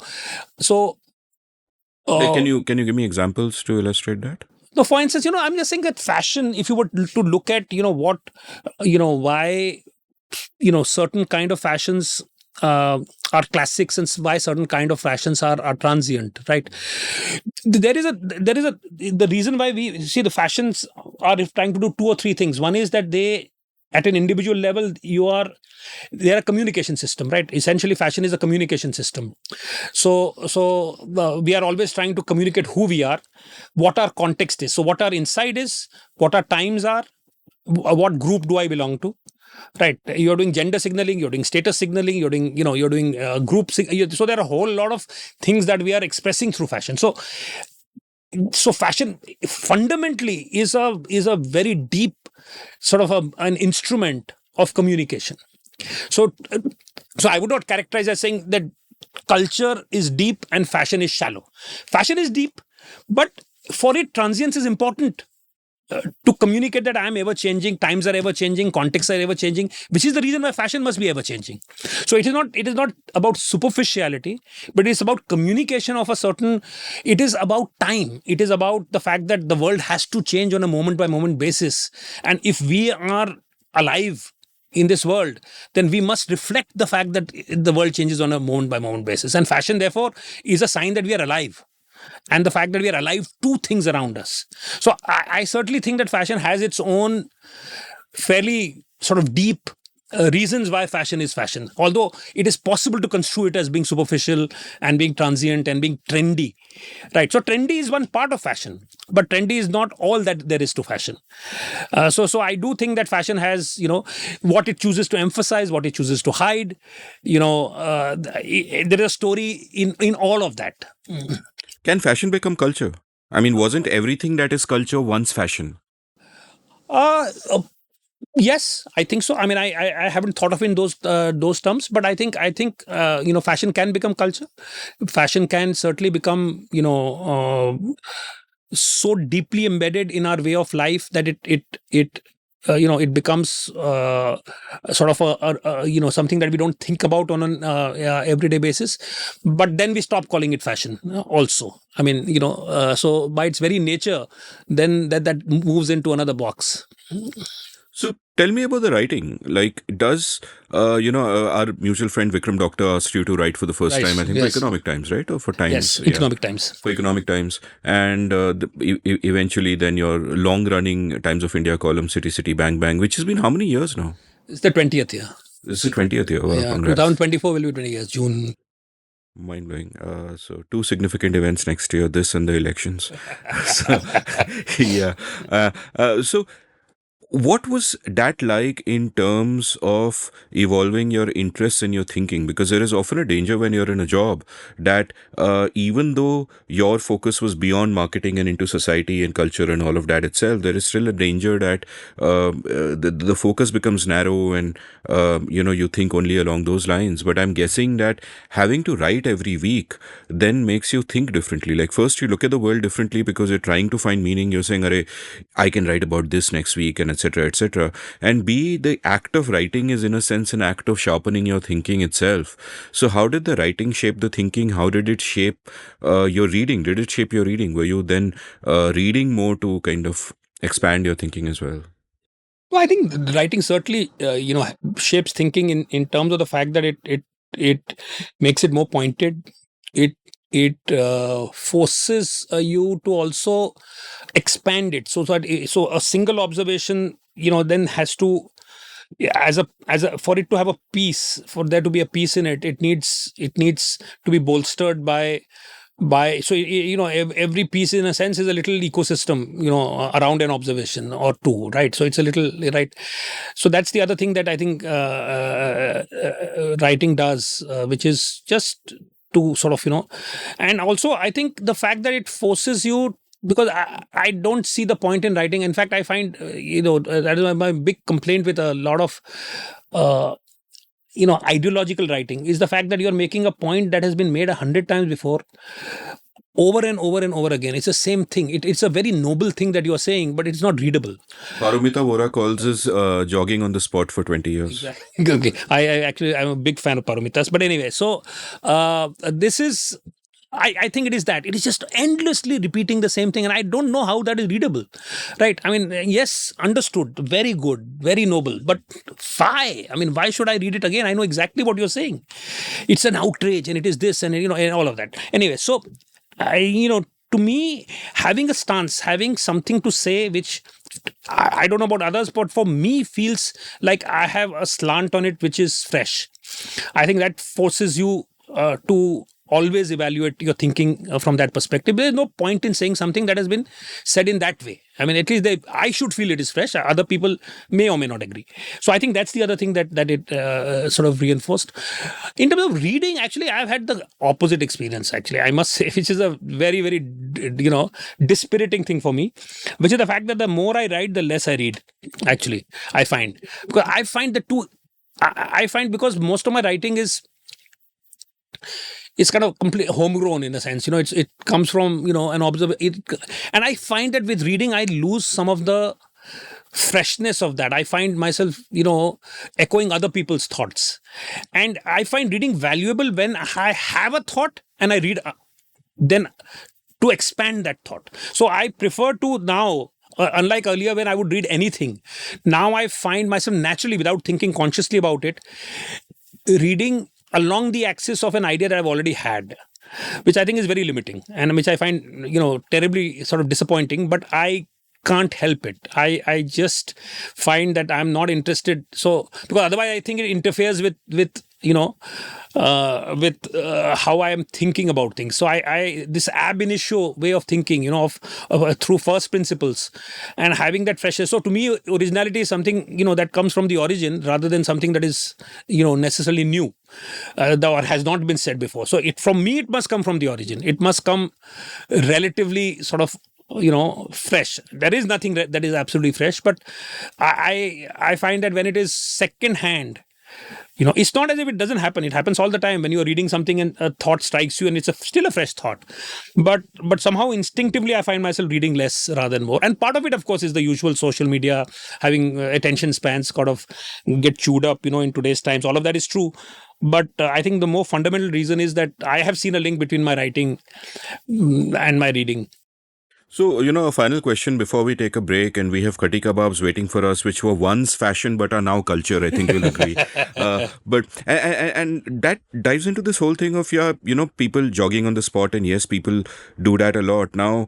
There is the phrase public intellectual.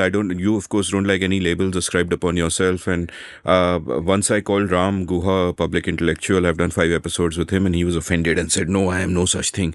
But I think what happens is with a lot of people who write, who do writing, which is public facing, there is also the sense that it is okay to repeat yourself because you must not assume that a reader has read everything you have ever written. There is an arrogance in that also. And if there are things that you feel are important to say, it is okay to say them again and again. Like I used to hold myself back from writing about stuff because I would say, hey, but I've written about that before. It is, it almost seems cliched to me. It almost seems banal because it's been tossing around in my own head for so long. But then I will say something I will consider completely commonplace in an episode, and someone will write in and say, that was such a TIL, or this really changed the way I think about this. One way of looking like a writer would be that you're trying to have an impact on the public, and the whole public intellectual quote unquote phrase, and that's why one does it. But the other way, which is what you seem to be saying, is that it is not just about the impact on others. That first and foremost, you write for your private enlightenment. You are thinking something through and getting to know it better. Is that how you approach it? Yeah, I think that's largely true. Although I also have, I have sympathy for the other thing that you said, where, that, the fear of repeating yourself sometimes is a form of arrogance, to believe that everybody has read every word and retains it, and we don't retain, anything that we have to study. I mean, ratta marna padta, we go over and over again. The presumption that somebody read something fleetingly in a newspaper will somehow, stay stuck in their heads for years is obviously, there's arrogance in that. But I think, when we talk about this jogging on the spot, I guess for 20 years, we are talking about 20 years. We're not talking about jogging on the spot twice, Yeah. We are talking about, so I mean, that's a different, I think that's a different issue. I do feel that, one can sort of say the same thing more than once, as long as that's not the only thing you say over and over again. I mean, that really. But I would go back to the other point that you're making, that I do find that, to me, writing is a way of thinking, is a way to, because it's so easy in our everyday lives not to do that. And much as, writing a weekly column for 20 years, particularly when it is not always about topical issues, and in fact, increasingly I don't write about that topical issues. In between, I was writing a lot about politics. Now, not so much. But I find that forces you, because every time there's a sort of panic in a certain sense of saying, what am I going to write about? Meaning, because, I've written about the obscurest things possible, and after that, there are only so many things that you can write about. So, and plus, even if you find a new thing to write about, what you say about it may come back to something familiar, right? Because not everything has a completely fresh meaning. A lot of things are pointing in the same direction. So, I mean, even if the starting point is fresh, what it leads to is maybe old. So, but I find it exciting to have new thoughts. I mean, to me, actually, the most important thing in life, actually, in many ways, is the way of feeling sort of alive, is to have new thoughts. I mean, and I really don't care what happens with those. I mean, so to me, actually, writing is best, because actually I don't care what happens. Sometimes, I get, when I write about something and people write, hey, that's very useful, why don't we, convert it into something, and I'm like always saying, yeah, that's nice, but let me think about my next piece here. I mean, let me focus on that, because instinctively I'm not that interested in outcomes. I mean, there are parts of my life where I am, of course, but otherwise I'm happy to just think the thought and leave it there.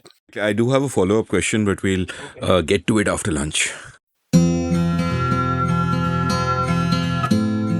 Have you always wanted to be a writer but never quite gotten down to it? Well, I'd love to help you. Since April 2020, I've enjoyed teaching 27 cohorts of my online course, The Art of Clear Writing, and an online community has now sprung up of all my past students.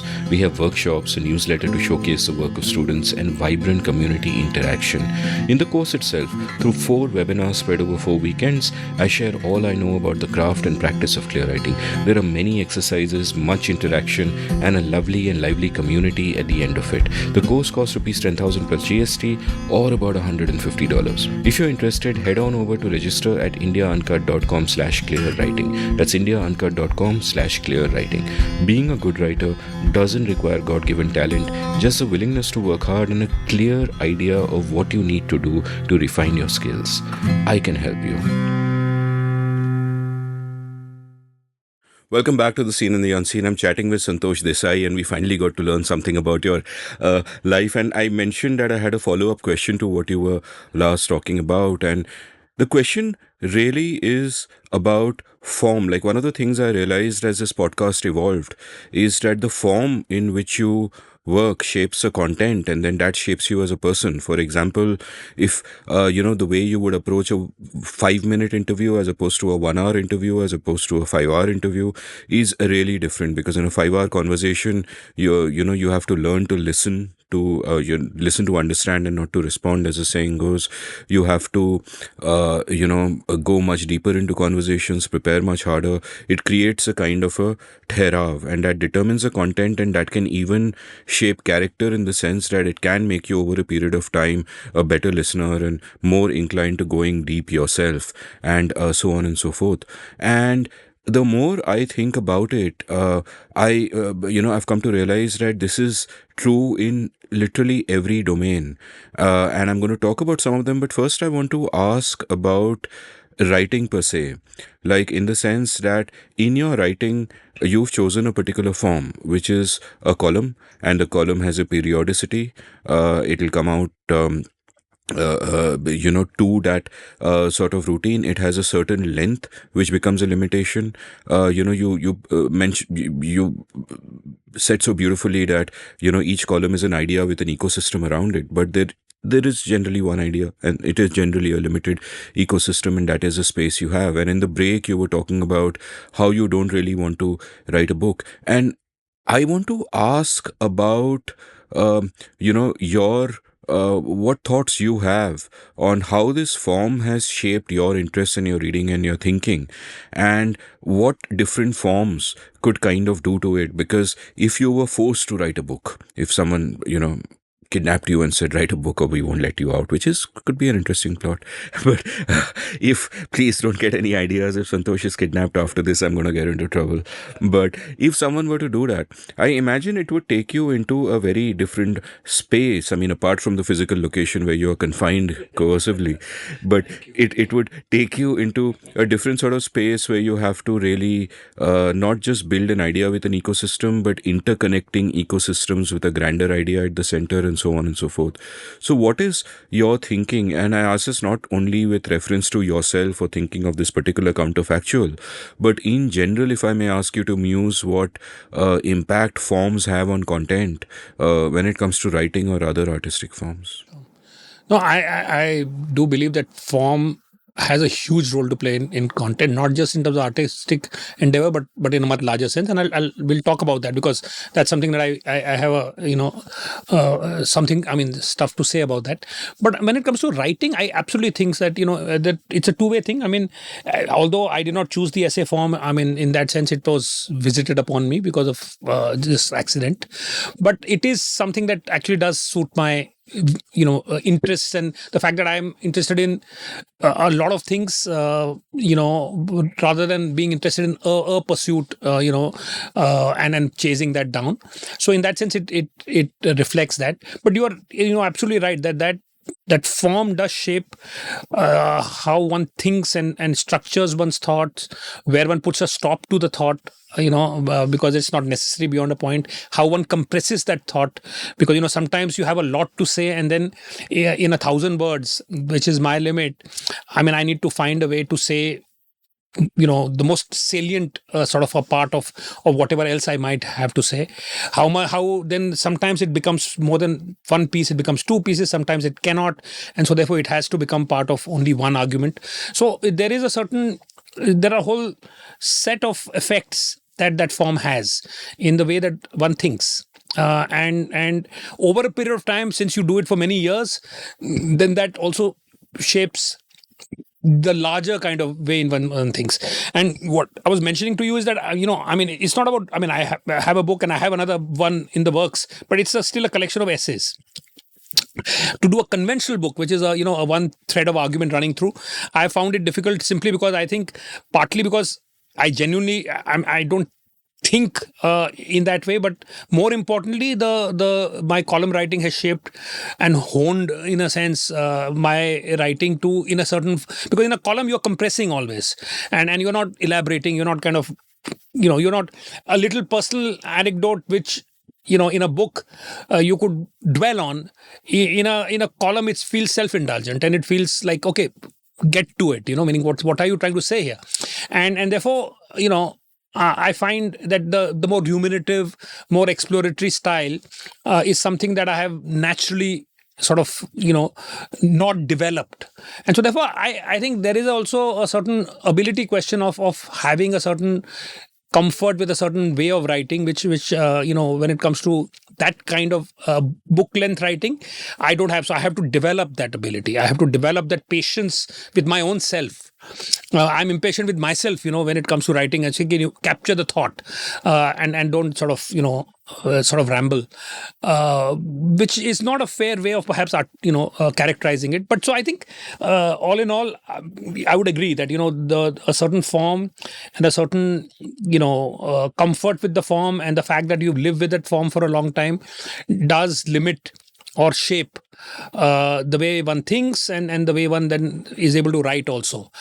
So yes, if I was at gunpoint sort of asked to write a book length thing, I suspect I could. So yeah, so the idea of writing a full length book, to me, I mean, I guess I could do it, but I would have to learn. Actually, in a sense, for me, it would be an exercise in developing an ability to sort of lay out an argument, over a certain number of words and have a certain narrative that doesn't need to close quickly. It sort of allows it to breathe until it kind of crystallizes, so it's a different grammar. And so it's about learning that grammar, which I guess I would. Conceptually, I find it, the idea that there are subjects where there are lots of interlinked thoughts, and they could become chapters, and it could all be hung together. So I mean, I don't have a problem visualizing that what kind of book it would be, but I think the actual ability to write that book would take some doing. I think what has happened to you is Semolina Upma has happened to you, in the sense Exactly. that there is a contextual accident that Vikram Doctor asked you to write columns. Yes, and it is all then- Vikram's fault. And that led to part dependence. And now you're a column writer. But different friends of mine keep convincing me that with advances in medical science and so on, we are going to live till 120.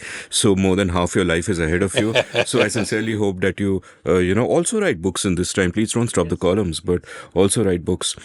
I want to dig deeper into different kinds of forms, right? And one that I want to talk about is, let's start by talking about family, right?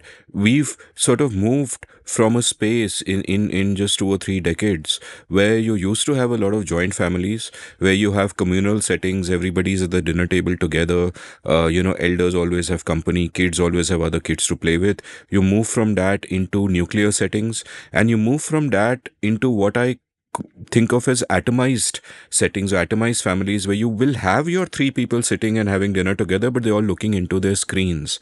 And I'm just wondering, how this change in form, what kind of changes it brings about in the ways that we approach the world. Like in a similar, this is why, for example, I think slum redevelopments fail so often, because the whole mahal of a slum is it's a very open community thing. Elders are sitting outside, children are playing, and suddenly you put them in individual apartments and they don't know how to live or how to think anymore, and it can get debilitating. But in a larger sense, the same kind of process has also played out in the context of families, the families we grow up in, and how we approach the notion of that. So, what are your observations? No, I think it's a really interesting area. I mean, I'll begin it, come at it sideways. I mean, let's take the notion of privacy.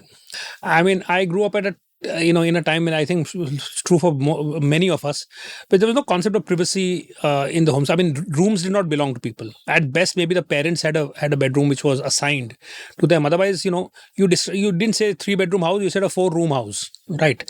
I mean, and rooms could be used for and through. I remember staying with my uncles at their the whole house was fair game through the day. You could go to anybody's bed and plonk yourself. I mean, there was no concept of the fact that this is my room, this is it, right? Structurally, therefore, the home was integrated. It was one space, and also the way in which it was used. You could have a refrigerator in the living room. You could. I mean, even now, you travel across India, you will find that scooters are parked in the living room, and there is a natural and organicness to where things are, where they are used most. So if a Godrej cupboard has to be accessed very often by a person, next to their bed is the Godrej cupboard, right? So it's not about space is not allocated to function or to people, in that sense, as a rigid overriding rule. It is allocated on the basis of need. So the structure of the home creates a certain kind of fluidity of interaction and creates a certain kind of a family, so therefore it determines that. Now when you move into an era of bedrooms, so you start demarcating that space. So there is the idea of ownership of space within the home, and different have claims. So the teenager's bedroom has a certain marking, and there is a certain thing. As the families progress, you have to knock before you enter your own child's room, right? Which becomes a formality of interaction that did not exist before. So that structure, that particular form, the idea of having bedrooms as private marked space creates that. Air conditioning closes rooms, right? So it closes the doors, and so the form of air conditioning creates little cocoons where everybody is in their own cocoon. And if now you put a television inside the bedroom, it becomes a closed space, because you are self-sufficient more or less, except for food. So you have you create a home which is made up of little independent little habitats. So every change in whether technology or form creates a corresponding change in the nature of the relationships. And now when we talk about, you talked about, the coming of digital technology and mobile phones and the fact you're on screens. So that is again creating this sense of, so I think there's a constant movement from family as this fluid, where the differentiation is on the axis of roles. So parents have a certain role, children have a certain role. Today, the differentiation is today what you have is much more they are much more, everybody's an individual, and they're an individual even when they're together, right? So there is the what technology does is that it overrides the form of sitting together. That design, the fact that you were sitting together earlier meant that you willy-nilly had something to do with each other. What technology has done is that now you can sit together, but you still may have nothing to do with each other. So I think in every instance, form, the design, the technology is what has an effect on relationships behavior. And I think, and not just here, in everything. I mean, the most fascinating thing I find about the mobile phone, I mean, apart from what it contains, again, so I go back to the McLuhanist kind of view on this, which is the fact that the structure and form is far more important, although it does not appear to be so. Content appears to be the most powerful thing, but form is in some ways more intrinsically kind of powerful. So for instance, in the mobile phone, the fact that you have a number, which is individualistic, you are being reached, right? So you are important. A telephone identifies a place. You have the old telephone is in your house. This is on your person. So there's that. The other thing is that the most powerful communication that the mobile phone makes is gestural, in the sense that by gesture, particularly a smartphone with a touch screen, is telling you you're the most important person in the world. I have brought the world and I have fashioned it for you. This is, and you access at any given point in time. This is your connection with the world. What you wish is provided by you, for you. A lot of people who historically have not made that many decisions in their life are making hundreds, if not thousands, of micro decisions in their life in a day on their mobile phone. I like it. I don't like it. I will prioritize this later. Not this, that. So what it is communicating is that you are important. You are the master of your desires. I am here to obey you. In fact, the touch screen as a form, I think, is the most vivid demonstration of that. Every part of it is responsive. Nothing is wasted. Anything you touch and there is a reaction, right? It is like liquid haste it has, in terms of responding to what you want. And it is telling you that, so I think how technology individualizes people is through that form, which is actually telling you all the time. Then you have algorithms which are actually chasing you and fashioning the world according to you. So you take that form, you take the design of the algorithm, and every day we are being trained to sort of, it is being implanted into us that you are important, you are central, what you say matters. So therefore, when we give an opinion on Twitter and /X, we think we can never be wrong. It's a host of downstream consequences that follow from this training that is being given to us by technology, not because of what it contains, but simply because of the fact that it comes in a certain form factor. That interaction, the mode of interaction, is something that is pointing you in a certain direction. And I just find that interesting, and that's where you find form in so many things. You find form, how a small change in form, for instance, the way the cup of tea is served. In a kullad, it means something else. In a cutting chai, it means something else. In a cup and saucer, it means something else. Right? A cup and saucer has a certain, is a world of where, you should not be dropping anything. So you have a saucer. So, there is a communication there, right? So because it's bad to drop things. So there's a saucer. But the handle is this little thing that you have to pinch and you have to hold like a prissy kind of a handle holder. The designs are all chintzy, like little old lady, those are the kind of designs. And so the culture of tea drinking is captured, that kind of tea. And the kullad tea drinking is a completely different. It could be the same tea, but served in a kullad, served in a cutting form, served in a cup and saucer, means entirely different things, right? So form actually, I find it so powerful in communicating. It speaks in a language, because it is not, you don't use words. It very often is invisible as to how we are shaped by the form in which things appear, and how sometimes we overprivilege content. And often in our arrogance, we think that we are masters of the universe. But the truth is that you could, from one point of view, you could say we are colonized by bacteria. From another point of view, you could say we are colonized by wheat or sugar. Yes. And so on and so forth. And it seems to me that even though that individual with her mobile phone seems to have so much autonomy and agency, you are also colonized by the various addiction machines that exist around us. And thinking of form, like slavery to form is so ubiquitous, like even in the creative arts, for example, the convention of the 3-minute pop song exists because that is how much a record could hold at the start of the 19th century. You have the album coming out when the long playing record, which can hold 40 minutes, comes about. A book is a particular size that convention comes because that's, given the grammage of the paper and binding technology, that's how much you can have. There is a ceiling and a floor to that. Ditto with cinema and so on and so forth. And the interesting thing is that all these forms are artifacts.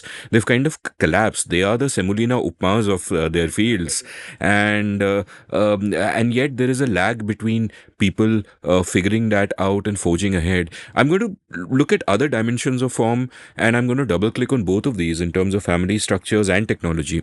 But let's talk about family structures first. Like, what are the features and the bugs of what is going on? Because at one level, I see that young people having privacy and some kind of autonomy is great for them. A father having to knock before he enters his son's room is also great because it bleeds into other things. But there are bugs also because you no longer have those shared safe spaces and that sense of community and that sense that we are all part of the same fabric. What are the features and the bugs of what's been happening in terms of family? So I think one of the things is the fact that I find it interesting that there are two kind of opposite effects happening.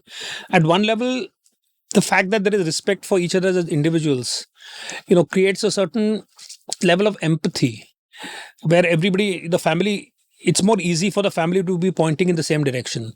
So, for instance, what are a child's ambitions and goals get adopted by the family instead of there being a superimposition of an external goal. So the idea that हमारे family में या हमारे वहाँ, meaning which is arbitrary kind of expectations that were laden on to the next generation, which have nothing to do with what the individual wants, and which is what my generation had to battle when we were growing up.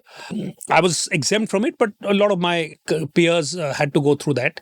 I think that is giving way to the fact that there is greater alignment. And I find it interesting that actually I find that I'm privy to so much more of my children's life than my parents were to mine.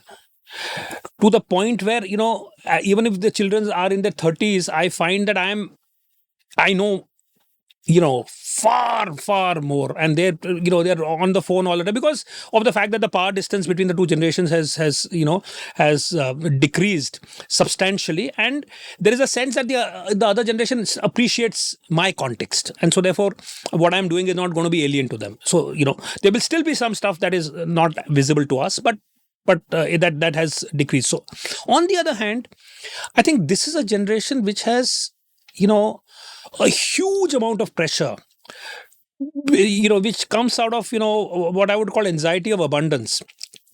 There is abundance, there is relative abundance of opportunity, but success has the standards of success have gone up. So because now it is no longer enough to be, you could be making a lot of money, but are you a foodie also? Do you have other interests? Are you interesting? Do you because it's not enough just to be successful at work.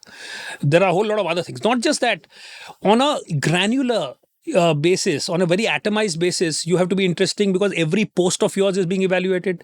Every time you present yourself, you change your DP, that is being evaluated. So you are constantly, so the yardsticks of success have multiplied, and they have become stiffer. You have to live up to and you have to figure stuff out on your own. Like I find that when you look at the notion of relationships in this world for young people, they are in the unenviable place of having to figure out how to make things work in a relationship. If you go back in time, and I'm perhaps digressing a little, but if I were to look at the sort of the evolution of relationships, actually in India, because there were arranged marriages most of the time, the dialogue between adults or between married people about their relationship was virtually non-existent.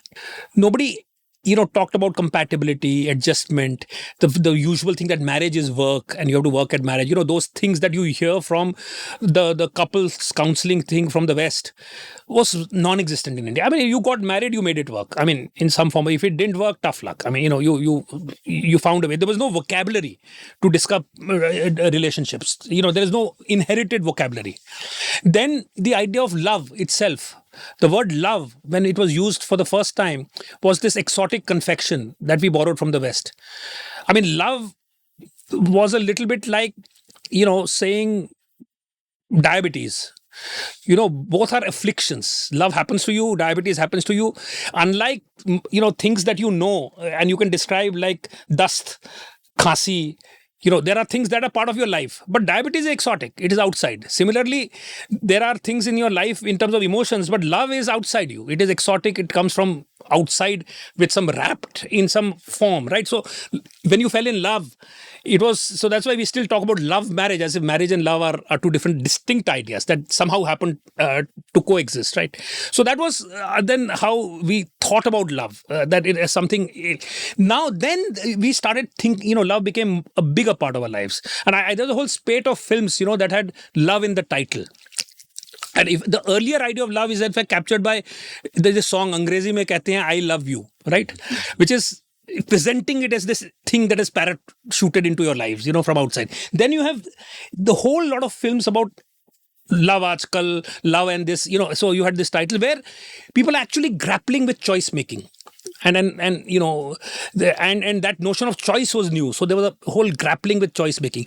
Today, what we are seeing is moving a granular stage further, where people are talking about how to make a relationship work. What are the problems in a relationship? What are the expectations that partners have of each other? What happens? And you find that is so much more. And this is a generation that has to figure it out by themselves. There is no experience they can draw upon. The elder generation has no idea about this. And so as a colleague of mine put it interestingly when we were discussing it, that she said that when I overheard, her young son talking to his girlfriend, it was as if they were two therapists talking to each other. They were doing therapy to each other in the name of love. And this is so true. I find myself that the younger generation, so much of their conversation is therapy speak. It is, and I think that is an effect. I mean, coming back to the from the digression, that as families have become individualistic, the younger generation, I think, feels it is not abandoned in terms of being taken care of, but it is abandoned in terms of having answers.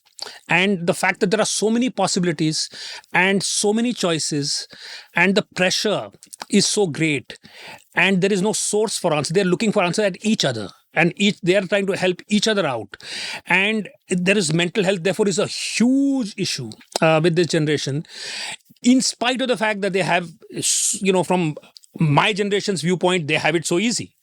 They are so lucky. They have so many, opportunities. They have so many facilities. They have this technology, and they don't feel that way. Because, what it does is that it imposes so many expectations on them, and there is a paucity of answers.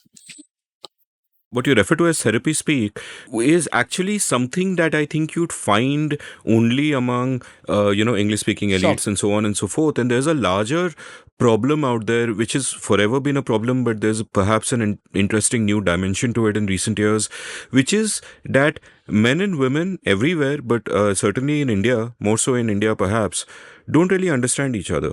They want different things. They don't know what the other wants. They don't know why the other wants what the other wants.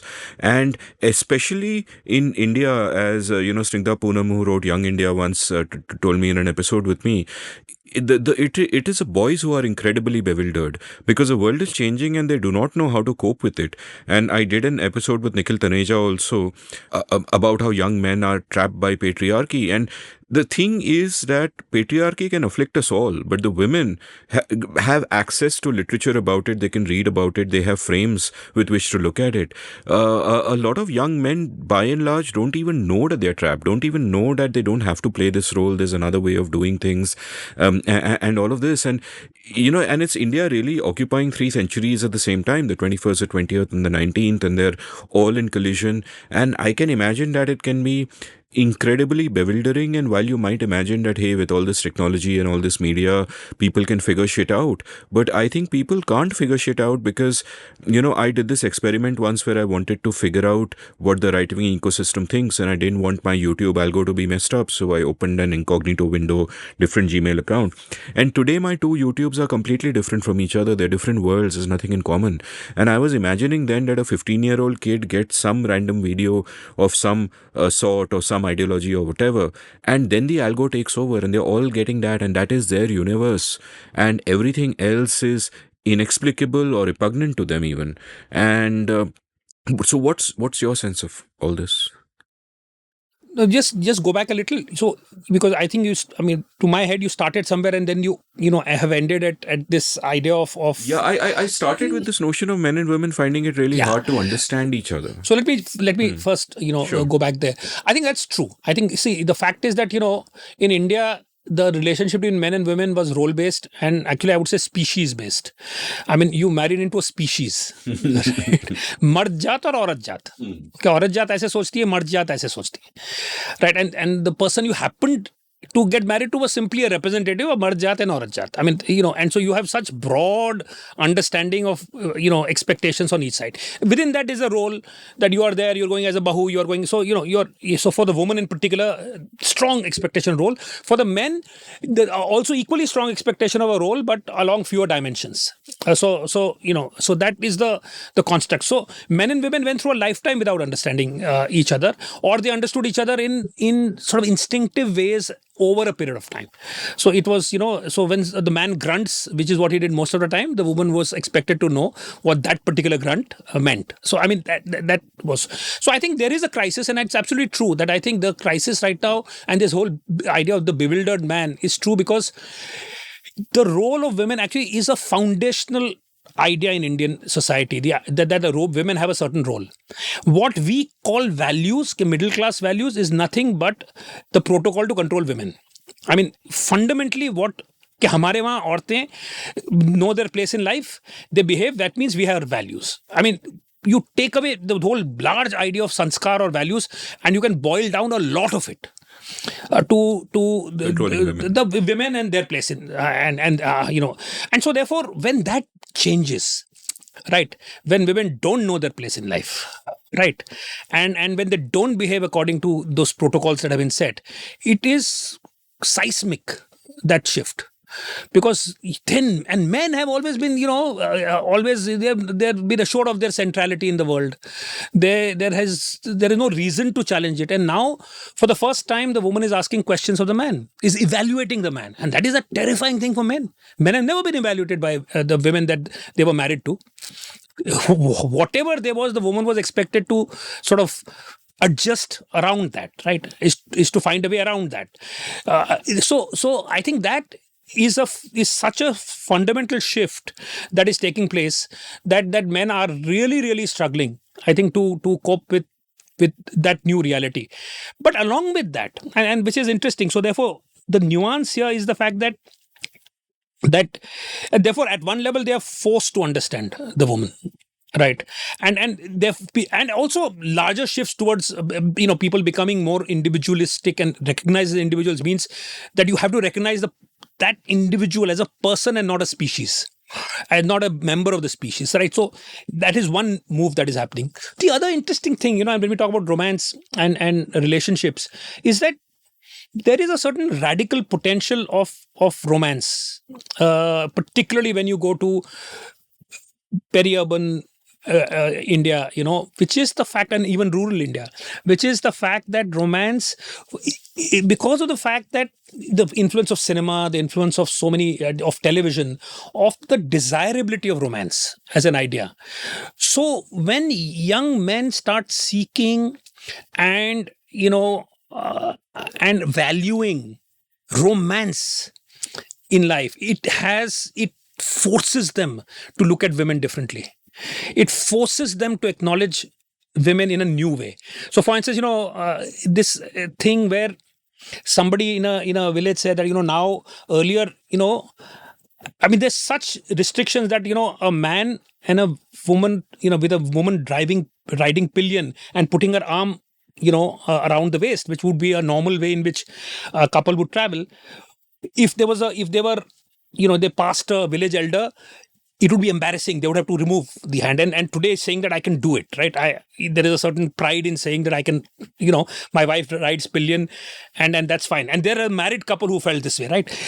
That is such a powerful sign of change. The fact that, the idea of romance making men more invested in women's feelings, and the acknowledging them as equal. That doesn't mean that the rest of the marriage will be happy, but it just means that at least there is some shift happening, and which I think is important to take note of as to how romance softens uh, the nature of the relationship between men and women, and more importantly, awakens men to the fact that there is a person who I need to understand aspects of, and I think that's part of the change that I think is positive that we are seeing.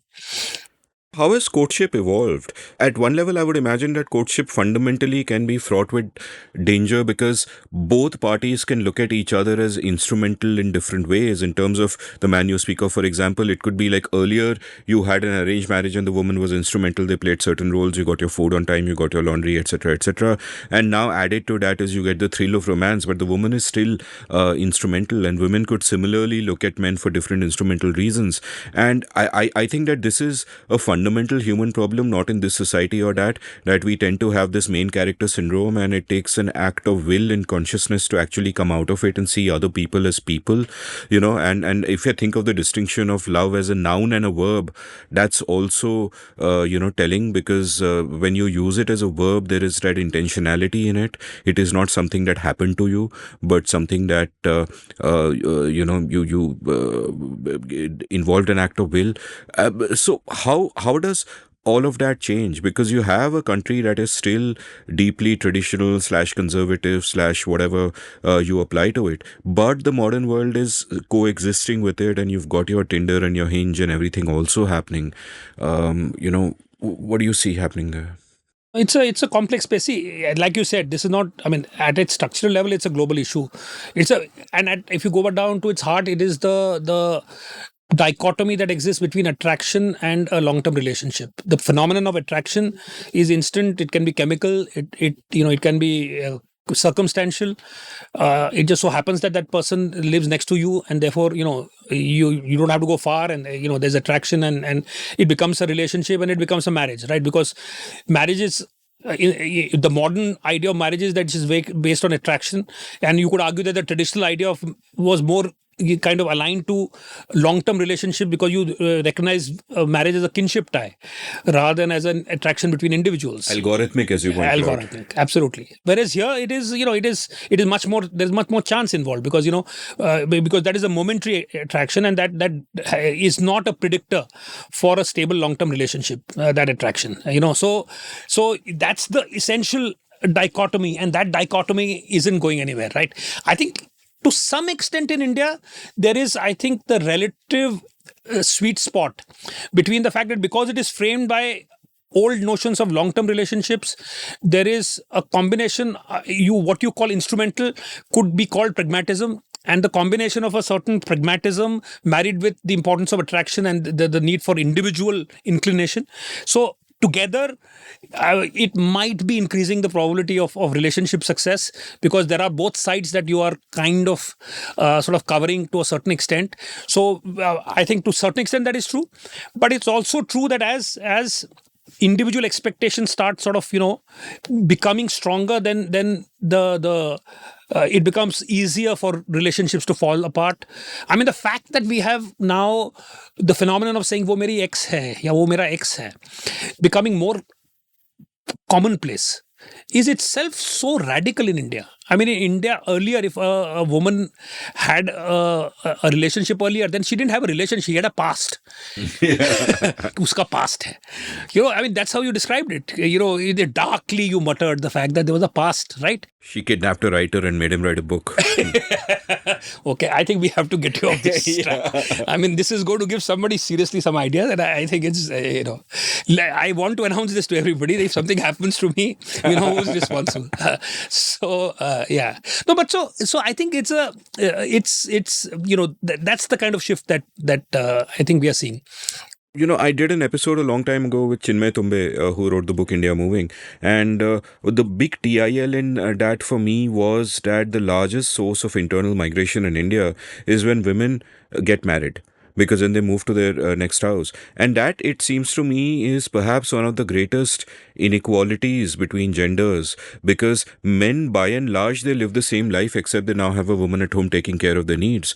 But women are completely uprooted, even if they're not physically going to another town or village, even if they're just moving away. Like sometimes there is a custom of even changing their first name, not just a surname, but they are a different person. Their friend circle change, their circumstances change, the way they spend their time changes. All of that sort of gets uprooted. Some would argue that along with marriage, perhaps motherhood is another kind of death, where any individual dreams or aspirations you might have had now fully go out of the window, unless it was to be a mother.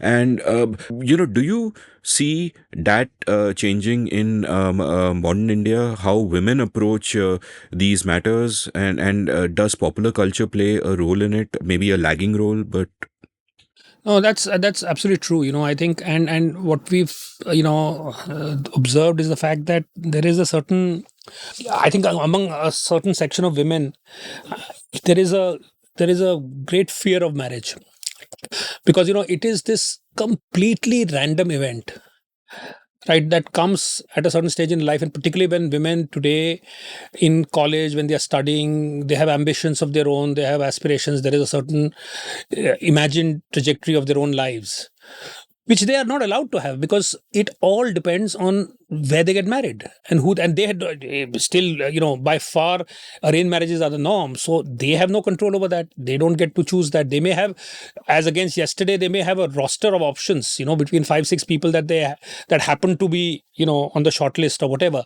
But otherwise, it's such a random event that changes the trajectory of their life in such radical ways, that it is such a terrifying idea. I mean, if you place yourself in their shoes, the idea that you could get tomorrow married and you have to shift to Jabalpur, or wherever. I mean, where you have no roots, nothing, everything that you said, and you have to start your life from zero. And there is no, it's not necessary that cognizance will be taken of what you want to do. It all depends on who you get married to, and what their family is like. Everything is a variable, everything is new. So for a lot of women, the desire to keep postponing marriage, because and getting time for themselves, and just eking out that time for themselves, and it's living with a sense of dread that maybe it'll turn out well, maybe it'll turn out terribly. So once we did this work, I think somewhere in Madhya Pradesh, there were these two sisters, and the one that was prettier and was supposed to do better got allegedly a better match with this traditional family who were living in the same town, and so it was seen to be a great catch. And this other girl got married to this struggling kind of a guy in Delhi.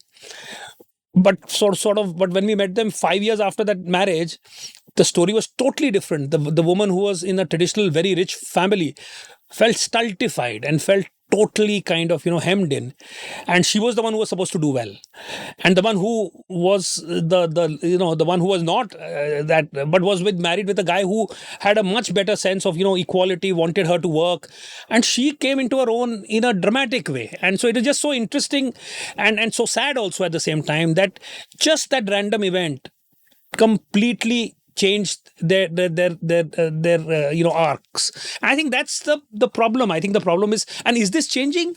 Not. I mean, the nature of the marriage certainly has become more open. Certainly the husband is a little more receptive to what the wife needs. Popular culture is started to present more positive role models in terms of the in-laws. You're beginning to see more supportive sort of representations. So I think there is change happening, and like you said, it's a lagging kind of a change, because it will take time, and it's not easy, because institutionally, this is the foundational assumption of this institution of marriage, arranged marriage in a certain sense, and while it is elastic. Right, it is elastic over time, and it is not infinitely so. So we are seeing that elasticity as it stretches to accommodate the needs of the individual. Certainly, we are seeing that, but I think it's going to take a while before the woman's desires are accommodated in a way that are satisfying. It's interesting how I think a lot of men don't realize how a lot of mundane things can have a far greater effect on women than on men. Just, in their awareness, in the awareness that they have to carry around them in the world. Like Margaret Atwood has this great quote: men are afraid that women will laugh at them. Women are afraid that men will kill them. Yeah. And this is the whole game, and men just don't get this. And this makes life so complicated and even unfair for women to navigate, in a sense. My next question is about what we were speaking about earlier, about sort of technology and the form of consumption, where we are constantly scrolling, swiping. At one point you wrote eloquently, the truth is that we are reading less vertically but are far more exposed horizontally, which doesn't mean that we're not reading standing up, but we lie down and take off our clothes, contrary to what some might think. And you also have this beautiful line where you wrote, the world is a river flowing through our lives, right? And there is this increased pace of consumption, and it is the form in which we live our days, like the form in which you and I kind of lived our lives in the 70s and 80s and so on, is that we had plenty of time. We could play book cricket, we could daydream, we could read books because there was nothing to distract us. So like, what will distract us, whereas today it's everything is broken up into slivers of things happening. And that also leads to a different kind of shallowness, captured, I think, by Jonathan Haidt's observation that while we have all the knowledge in the world open to us, we are really consuming what was produced in the last 3 days, right? Whether you are looking at the YouTube algorithm or Instagram or whatever. What are the implications of this? Like, on the one hand, it is, of course, we've both discussed how that cliche that people only have short attention spans and are extremely shallow is not quite true. That is why we are able to have such a relaxed conversation. But by and large, I find that even in myself, I keep lamenting that, damn it, I'm always in a state of shallow concentration. Deep work is almost impossible. I'm looking at my phone 40 times an hour or whatever it is. So what is your sense of the consequence of this? Like, if you were 10 years old today, would you grow up to be the same person, or would you grow up to be someone else? Or what are the features and bugs that are involved? Well, I mean, I certainly won't grow up to be the same person if I was 10 years old. I mean, I don't think that is possible, because I think the very nature of what I would be exposed to and the manner in which I would be exposed to it would make me a different person. I don't know in what direction, whether, I don't know that, but it would definitely be different. I think I think there are so many different, consequences of this. I mean, one thing that I think about is that, as a collective, as a society, I mean, if you were to look at our epistemic pool, where do we draw knowledge from? What do we dip into and refer to, and what becomes our sources of information? It has become so shallow. Right. Our epistemic pool is now other people's tweets. It is maybe an article or two at best. Right. I mean, and that is for people who read. For people who don't read, earlier at least there was the reverence for the fact, if somebody said, okay, a book so and so has said it, there is, okay, I may not have read it, but you have, and therefore, there is superior knowledge. Today, I have confidence because I have an epistemic pool. Unlike in the past where I may not have had one. I have an epistemic pool, but which is, full of other people like me saying, crappy things about everything in the world. And I think that is sufficient because I have stuff to draw from and I feel confident in that. And so that this false and this sense of confidence that comes in your own opinions has a lot to do with the fact that, I've read this. Right. I mean, I'm not just saying it. There are other people who are saying it. Right. It's not just me. But what you're drawing from is regurgitated kind of, opinions of people who are drawing from an equally shallow pool. Right. So I think one of the things that we are seeing, which is the fact that it's a scary thing when what a society draws from. I mean, if it doesn't draw from. So earlier, if you look at it, the fact that there was a class that was acknowledged as having wisdom. Not everybody in that class said the same thing. There were conflicting points of view. But the fact that this is wisdom and this is not. So there is that kind of a delineation in society. Sometimes falsely so, but there was that delineation. Today, that delineation between what is acknowledged as being wisdom and what is not. That delineation has become blurred. So therefore, everybody has confidence in their opinions. So I think that's one aspect of it. The other is which is I think is the idea of this, the world being a fast moving current and our being sort of having no control over it. It's almost like, it's like, it's become like breathing. When we look at our timeline that is moving, it has become like a clock. I mean, it virtually is a substitute for a clock. The clock goes second. Here we go, tweet. It's almost like that is a way of keeping time. That is a way, like I said, fashion is a way of knowing that you're alive. This is another way of knowing you're alive. The fact that things keep changing, and the belief that everything must refresh itself, that there must be something new all the time, and that the mental model of the world is that so therefore what is given, what is timeless, those become destabilized, and our sense of the fact that we are constantly looking for so I mean, of course, in terms of stimulation all the time, which has been talked about a lot, but the fact that we are, it just changes our conception of what the world is, from a largely stable place with movement on the periphery, on the outside, on the skin. Everything is, there is no skin that is just, it's not just the periphery that is moving, everything is moving all the time. And so I just find that the scary kind of a conception of the world. I mean, back in the day, as I think we're both old enough to say that, back in the day, jab hum bacche the, there was a consensus on truth, right? And you could dispute the truth, and there might be a problem that there are gatekeepers and that there are biased views and all that, but you had a consensus on the truth. Now, I feel that, one, it's a huge net positive that the means of production are open to all of us, including people like me, to do what we do. But a side effect of that is that, forget the consensus on the truth, that of course is not there anymore, but there is not even the acknowledgement that something like the truth matters. Now we are buffeted by competing narratives that are taking us in different directions.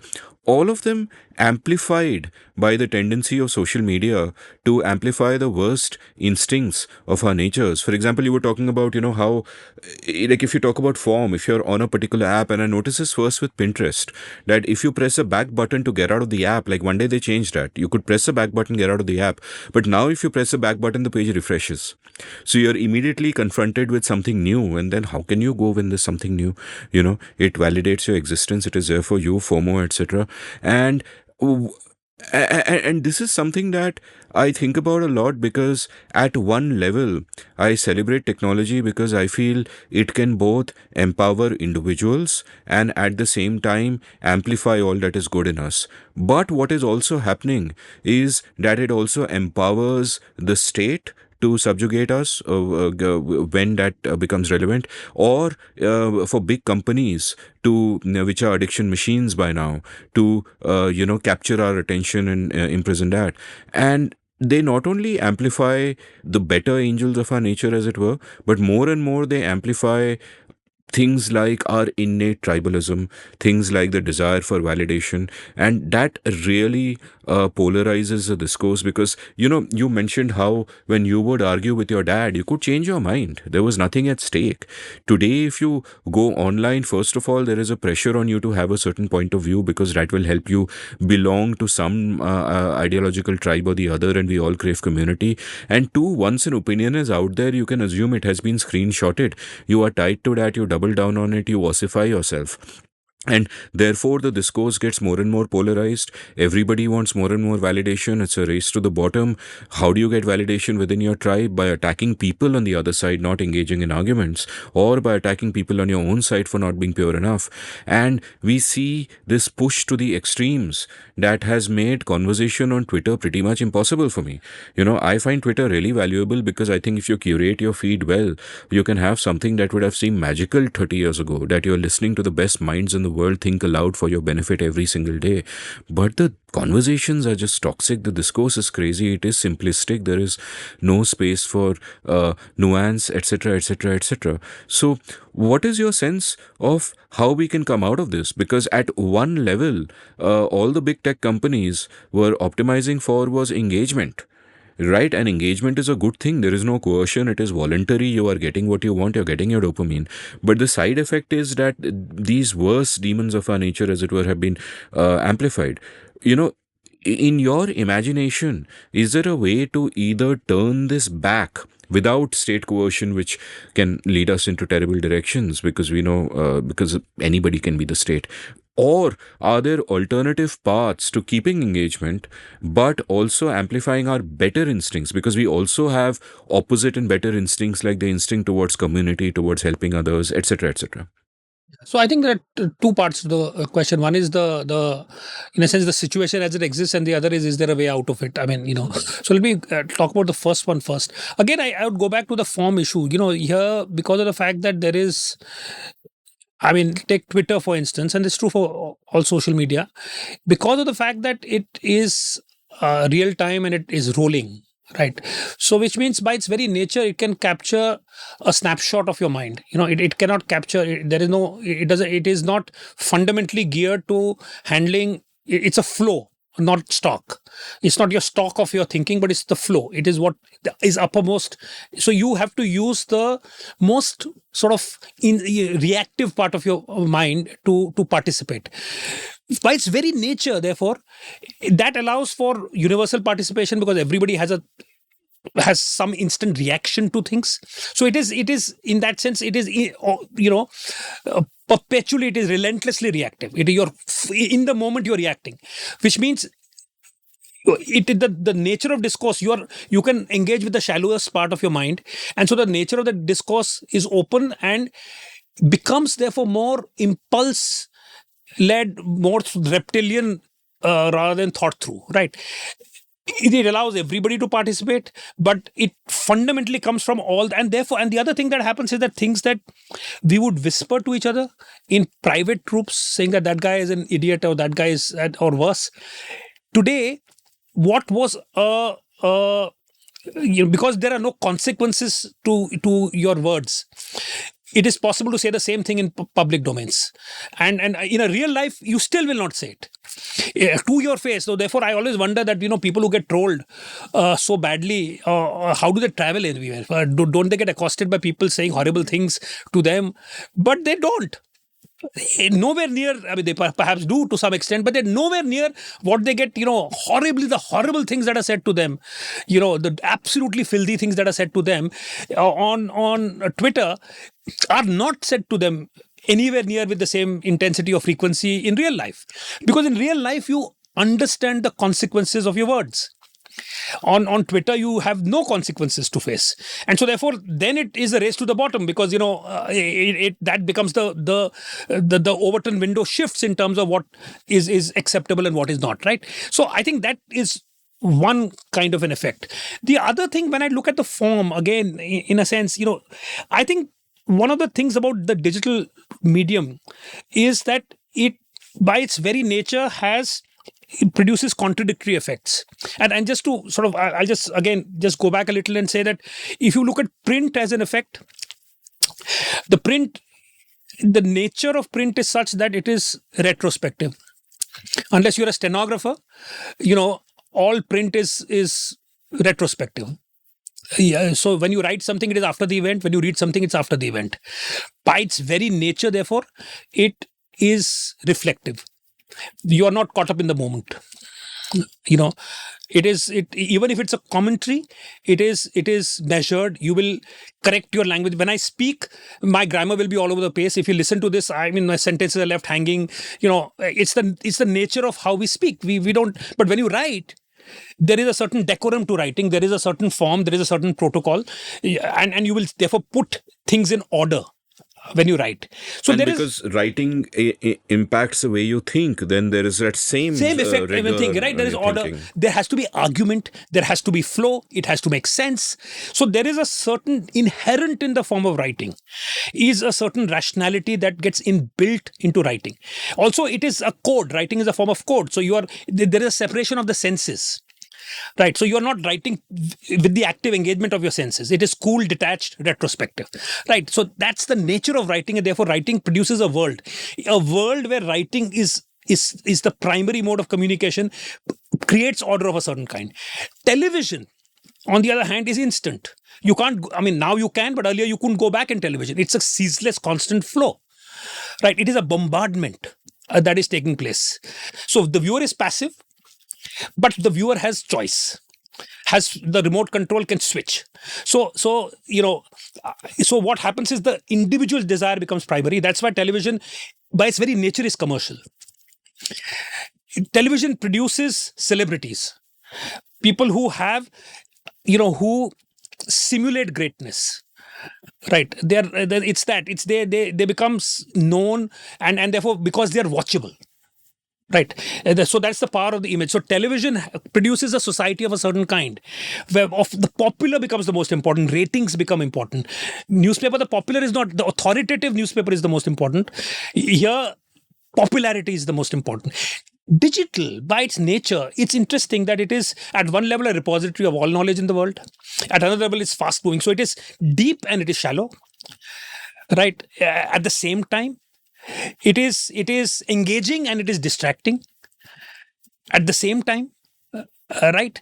So where you are important, but you are run by a corporation. So there is the sense of illusion at one level, great individual agency, but you are all being controlled by algorithms which are invisible. So so by its very nature, it has a whole set of contradictory sort of effects, which is, I think, tearing us apart in many ways, because it is doing both at the same time. Unlike other media, where effects were of a certain kind, but they were largely in a single direction.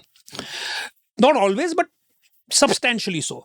Here, we are actually creating, and we don't understand these effects, and they're all new to us, and they're all at scale. I mean, never in the history of the world has the microphone been available to every individual. Never.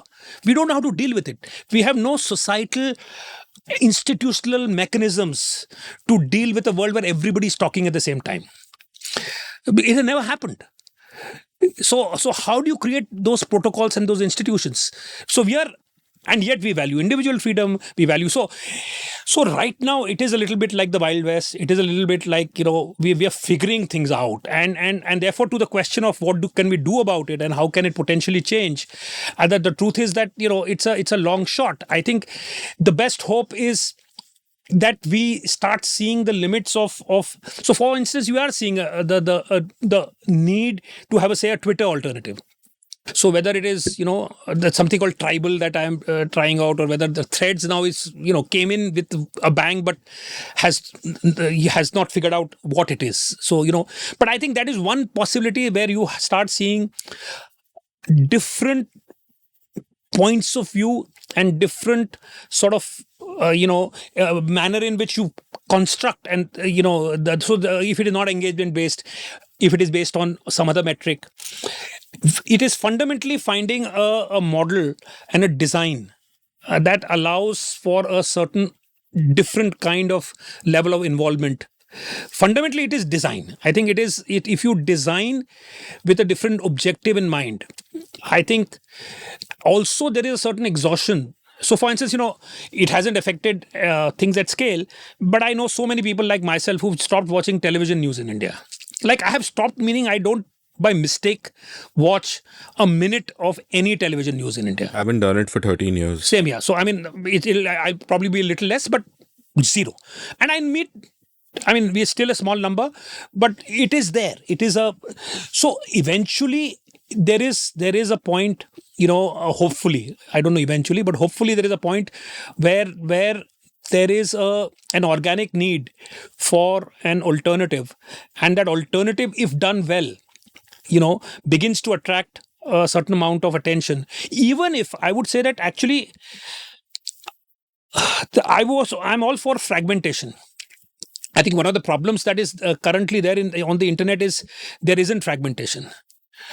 If there was fragmentation, if instead of Twitter being the behemoth that it is, if there were 8 social media sites of a similar kind that were working well, that would be fine, because then there is not then you do not create a single kind of a template.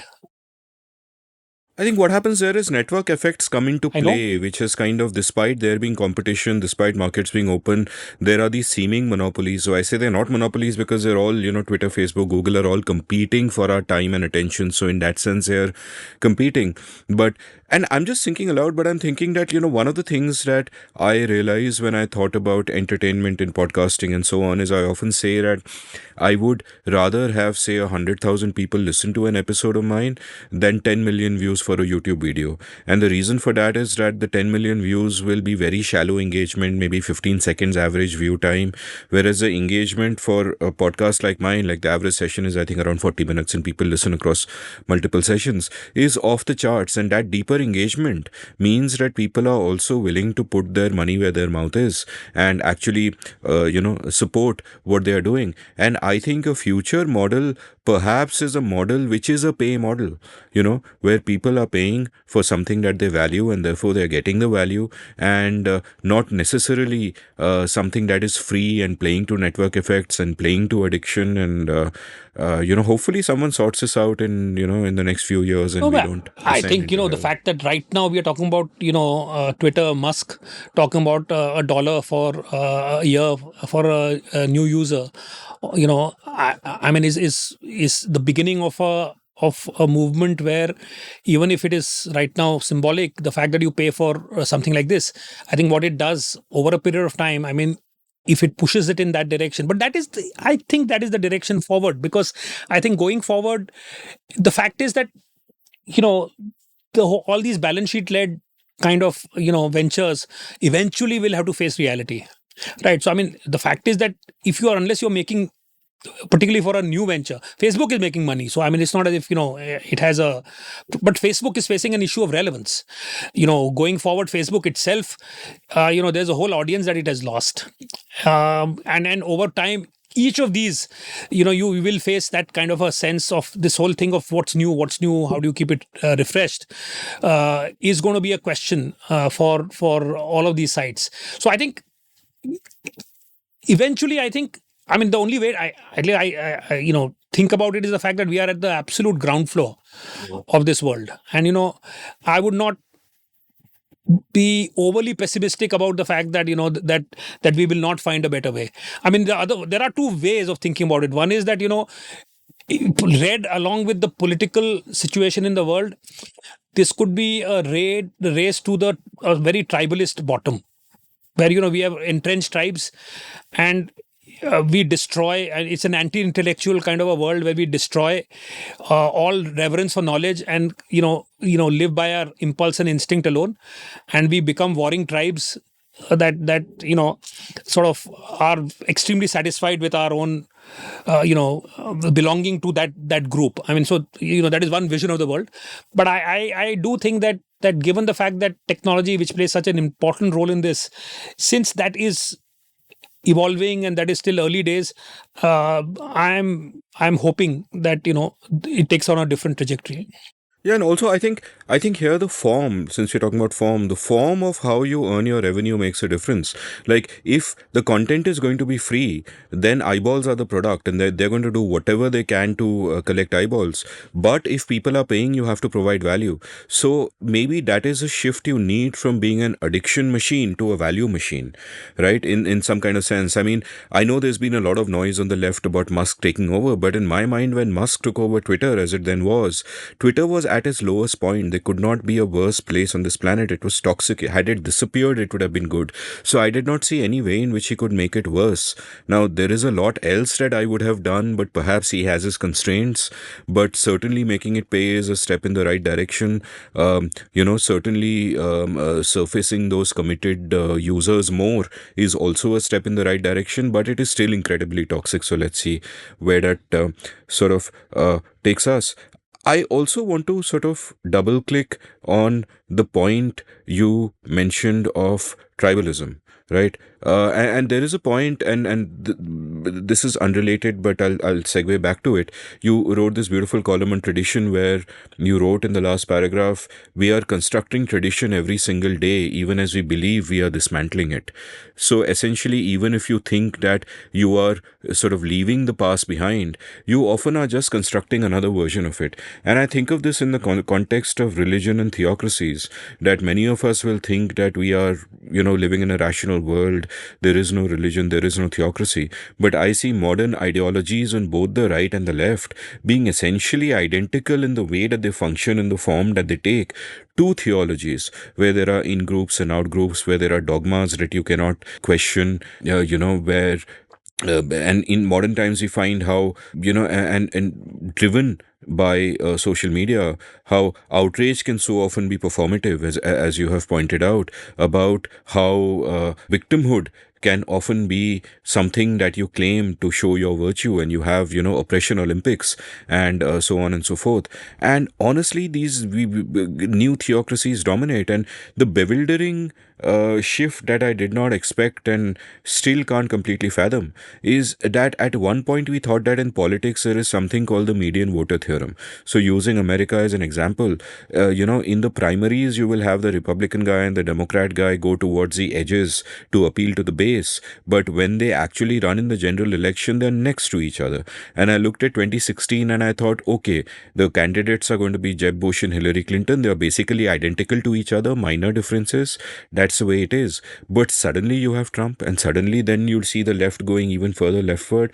And I couldn't really figure that out, but now I begin to think that it is this natural inclination towards the extreme fringes, amplified and enabled by social media, but now existing outside of it as well. Like I think of that Hindu Dharam Sansad video, if you remember, a year and a half back, those 7 or 8 sadhus, and each going and saying incredibly outrageous things. And my sense is, if it was sort of one guy giving a speech, he would be less radical and the least radical of them. But suddenly they are competing with each other for attention.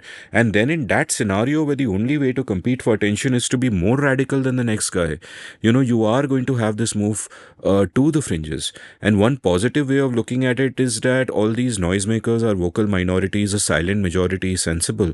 But I really don't know. So what is your take? I think again, I think it's the nature of, I think today's form is the fact that it is geared towards the extreme.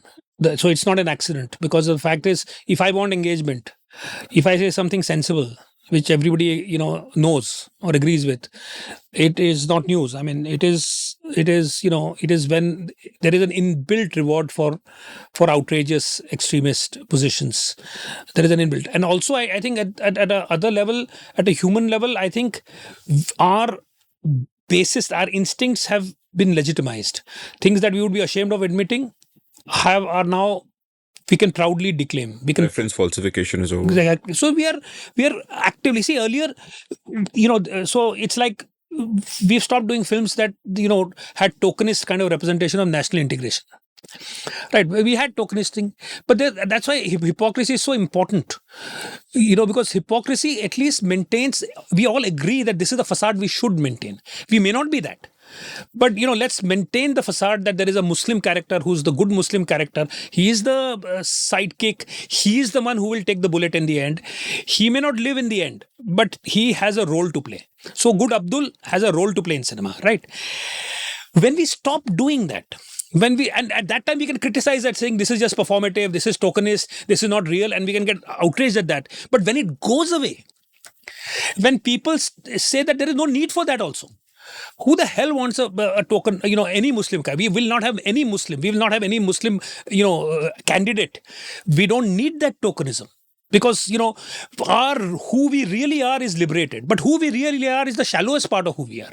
And that is what it is encouraging. The fact that we are, actually are. So that's why tribalism is the instinct there, is the fact that, we react with everything that was because the consensus of a facade, of a desirable facade, when that gets dismantled, then you have the consensus of the animal instinct, right? And I think that is what we are seeing across the world, where people are being able to say things about, so and what happens is that because the more you push in the and so both of them feed on each other, the left extreme and the right extreme, they need each other. So the more you move towards an extreme here, I have to be even more extreme. The woke extreme creates outrage and more people join the extreme part. So there is a and that is not to say the left can be utterly insane. I mean, the left extreme is nuts in so many different ways, right? The right is inhuman and barbaric, it can be, but I'm just saying both sides. I'll take the controversial view that I feel I get more irritated by the left extreme Yeah. because the right extreme will wear its bigotry on its sleeve, whereas the left extreme is always doing these pretensions of virtue. Yeah, no, I agree. And also because I think in a sense, I find myself in so many ways sympathetic to that side. I find when it goes overboard, very, very disturbing. It hurts us. Yes, it is deeply disturbing because that is just, I mean, how do you then claim to have, a viewpoint in the world which accounts for, different perspectives if you are absolutely close? If you are using the codes of blasphemy today, right, which is exactly the point you make. I mean, the whole theocratic codes today in the way that you articulate yourself is, I think the right wing has the advantage for the fact that it doesn't pretend anything. It is, if you call it bigoted, it's just another name for you being nationalistic or being sort of, proud Traditional. of being American or whatever. I mean, it is, but here you have all the pretensions of actually being open-minded and being, and then you sort of take these positions. I mean, it becomes much more disturbing. I love your frame of the uses of hypocrisy, and that's a good time to kind of talk about politics and society because and the relation between them because one of the tropes that I keep coming back to is that how essentially we pretended to be a liberal country, but the truth is in many ways we were a deeply illiberal country. The imposition of a relatively liberal constitution was never going to change that. As you write at one point in a different context, I must say, start quote, communities must find their own version of change in a way that works best for them. Ideologies imposed from above have a habit of falling away, for they do not connect with the complex ecosystem that is reality. Stop quote. And Gandhiji warned about this. Gandhiji's scene was, if you want to make India liberal, you got to do it from the bottom up. We tried to do it from the top down. That failed, and it appears that there is no use for the hypocrisy anymore. So politics is caught up with society, and that is kind of where we are. And my question to you is that, is there a part dependence here? Was it always bound to be the case? Or did we get unlucky at some point? Because while our society is deeply liberal, at the same time, as JP Narayan once, castigated me during a conversation, he said it is also deeply liberal at the same time. If you look at the delightful melting pots and the khichris that are our khichris, literally our food, our clothing, our customs, so many of them. So in many of our lived experiences, we have been syncretic and we've embraced the world. But at the same time, the opposites also exist. So what is your sense of this? Because I pessimistically have realized that one being a member of the English-speaking elites, I was living in a bubble and I was completely wrong about the country when I thought that broadly, we are tolerant and liberal and all of that in the best senses. And obviously we are not. Obviously it's something else. And I also feel pessimistic about the possibility of change, and this pessimism is underscored by the fact that other political parties who are not in power today are also catering to these same base bigoted instincts and are also doing their soft Hindutva and their Hanuman Chalisa and going to temples and all of that, and that dismays me. And I wonder if either that is a lack of imagination, that they cannot find other aspects of people's aspirations to appeal to, or they see something I don't, and they have skin in the game. Yeah, no, I think it is certainly true that India in many ways has been an illiberal society, which has had a constitution that has been imposed that because of the fact that I think for many decades the power structure was such that a small elite could create rules and those rules became given, and they became desirable, and nobody could formulate, or articulate objections to it, even if they felt so. And politics, in any case, was distant. I mean, for most people.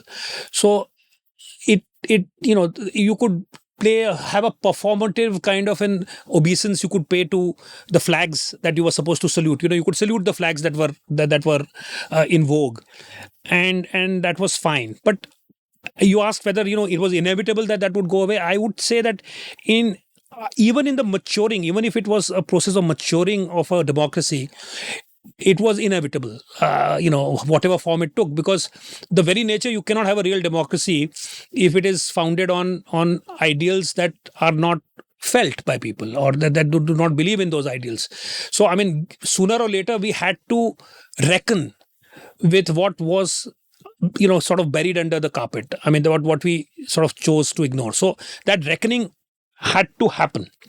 The problem is that reckoning is happening in a way, and it is being led in a way that is, that is right now.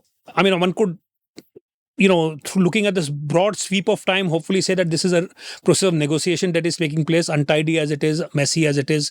And 30 years from now, we will look back and say, okay, thank God we went through that churn, because now we are in a better place. I mean, if you take a 50-year view, a 100-year view, you could perhaps sort of, accord this with a certain amount of, indulgence, if you like. But unfortunately, I'm not sure if that is the case, given everything else today, whether that, we can look at it like that. I think because there is, the thing is that I think, coming to what you talked about, JP Narayan's thing about if it is deeply illiberal, it's also deeply liberal. I think that the true is that the nature of Hinduism, I think, allowed for that openness. It's not a text-based religion. So a text-based religion has the disadvantage of the fact that what was written in at a certain point in time now has to live beyond its context and has to make sense. Here, there's like great openness, and there is great. So therefore, there is a certain inherent structural reason why there is tolerance and why there is ability to live with different life, and that has been a deep kind of reality of India, I think. But what we are seeing is an attempt to actively reshape that. I mean, it is to Semitize the religion. It is to give it. So we didn't have a central place. Now we have a central place. I mean, we may not still have a book, but we have a slogan. Which. So for instance, if you talked about Ram Ram to people, it was everything. So everybody said Ram Ram. Jai Shri Krishna, for instance, in Gujarat, is a very common phrase. You say Jai Shri Krishna, to each other, but Jai Shri Ram. Right. It is not innocent in the sense that it has only those words have power. So it has become, much more than just another form of greeting. It is not, it is the greeting. It is the, so the idea of the Ayodhya, the greeting, it is a phrase with an ecosystem, as you might say. Exactly. It is a phrase with an ecosystem. And it is, and it comes therefore with intentionality. It has, so therefore, I think what we are seeing is this crystallizing take place, and it is happening successfully. One of the things that just digressing a little, one of the things that, we do this annual exercise, our team, we go across the country and we try and map change, our own Bharat Darshan, what we call it. And so for several years, when we went around, and this small town India, we don't go to villages, and what I found interesting was the fact that it seemed strangely unaffected by the political winds of the day. When you talk to people, there was broad contentment, the issues of the day were, what you would expect to be, but overall there was a positive kind of, and we, year after year after year, we saw that. And so in fact, I saying that, there has to be more. So in fact, one year we constructed a study which was around fault lines. So we said, let's go and find fault lines, because they don't seem to have naturally come up that much. So we looked at caste, and we looked at all. And of course we found it. It's not as if we didn't. Caste being a very prominent fault line, we found migrants versus, locals. We found fault lines. We found gender as a fault line. So we found all of that. But even so, what we are seeing in the last 2 or 3 years is a shift, because this the whole religious polarization is now beginning to, we didn't see a sign of that, but now, there are signs of it in popular culture. There are signs of it in many places. So I think this is a project that is succeeding. And it is changing the nature of that reality, or which was that you could have taken for granted, saying you could do what you may. India is an ancient civilization, has always figured out a way, and this too shall pass, and we will find a way. I'm not sure if that is true in the same way anymore. So I think there is a greater reason to feel a little more pessimistic now, that the illiberal sort of shift, I think, is something that is not going to, because there is no fundamental respect for democracy. It's not as if there's an idea, it hasn't taken root. The idea that there is accountability, that needs to be accountability, is not an idea that animates people at large. It doesn't animate people at large. So in the absence of your own mental model of what your power is, in the absence of that, there is there is no fundamental impetus for change.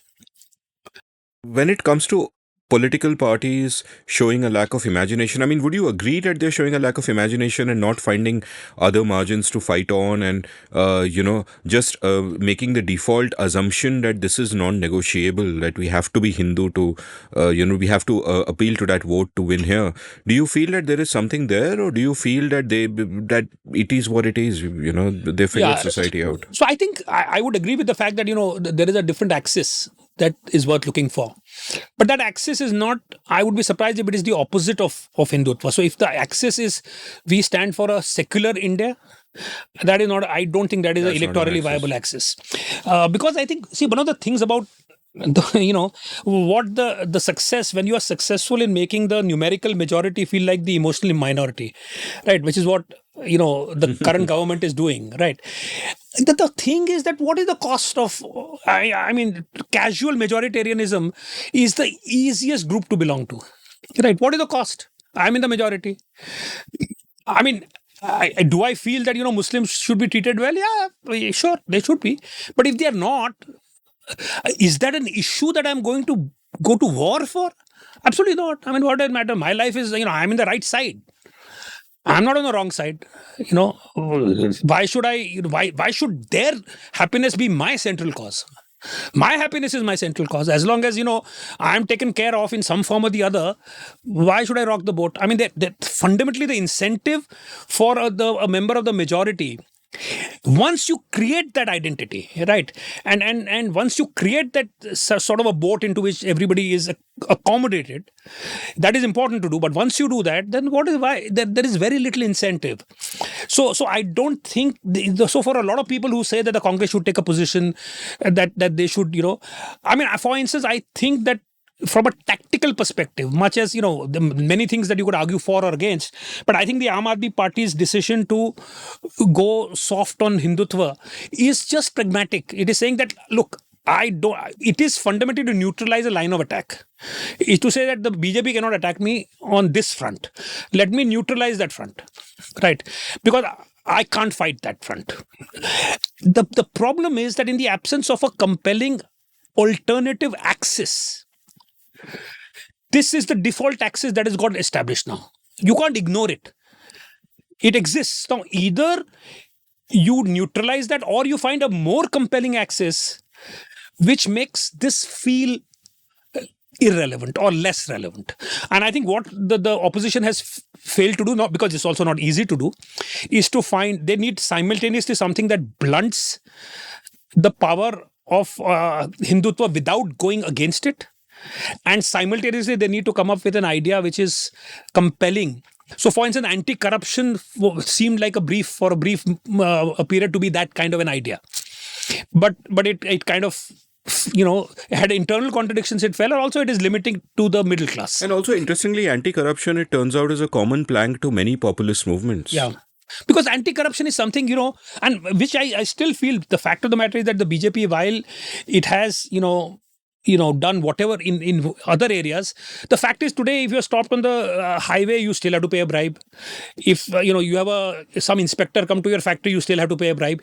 In everyday life, there is barring one or two, areas, corruption is visible.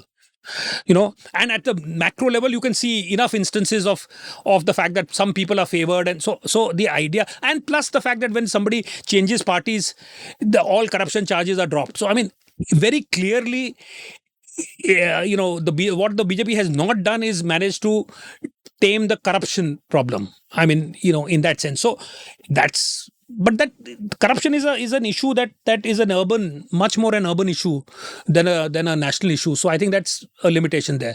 So I don't think it's easy for the opposition to find that access. But if it doesn't, and to me that's the biggest problem with the Congress today. Either वो भाईचारा वो सब ठीक है, meaning love each other and all, yes, that is good. But what is your alternative vision? I mean, people now who look back and say, look at the Manmohan Singh government and say, fondly talk about the. I think the best thing about the Manmohan Singh government was what it did not do, rather than what it did. What it did not do is actually what we are fond of. In terms of what it did, it was. Certainly nobody can argue that that was a desirable thing to have a prime minister who does not have who's not a leader, or within the party, and who is propped up by a center of power who lies outside. I mean, nobody can argue that was desirable. I mean, that clearly was not. So it's not as if there is an alternative, that the opposition has to offer today that will be compelling for the electorate at large. And it's not even even Manmohan's governments are divided into UPA 1 and 2, and I think 1 was far better. Two, yeah. it really went downhill in 2011 onwards. We kind of went to hell. I've had many episodes on this. And this one used to think back in the day that, hey, the arc of justice always bends in a good direction, whether towards justice or freedom or whatever. And the last few years has certainly given pause for thought there, because you have the rise of all these populist movements. You have all these different personality cults, not just populist movements, across the world. And I would argue that a lot of it has to do with form in terms of how social media amplifies our worst instincts, how it takes politics towards the extremes.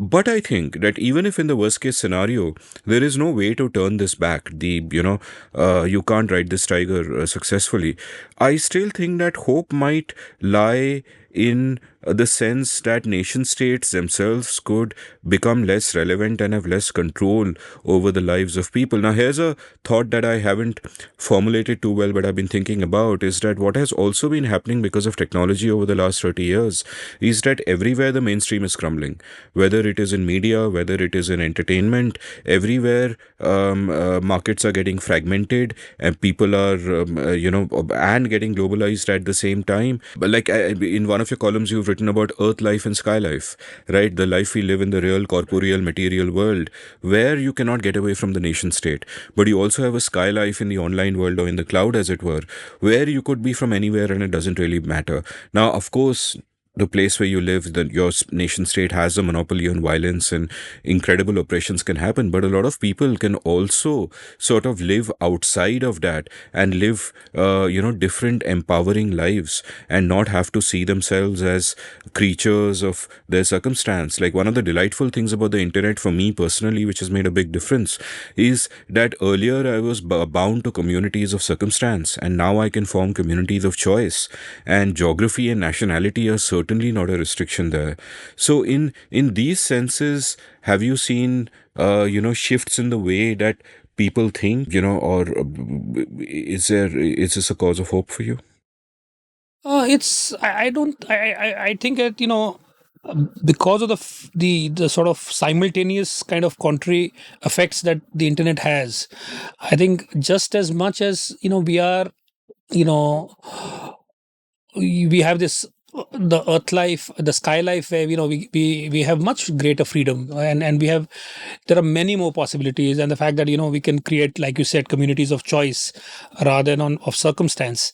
While that is true, at the same time, I think if you were to look at how our most basic identities are getting reinforced, whether it is religion, whether it is ideology, whether it is nation state, actually they're getting more entrenched. The number of times when we talk about being Indian, or being liberal, or being right wing, or being has dramatically increased, right? So self identification on those fronts has not gone down.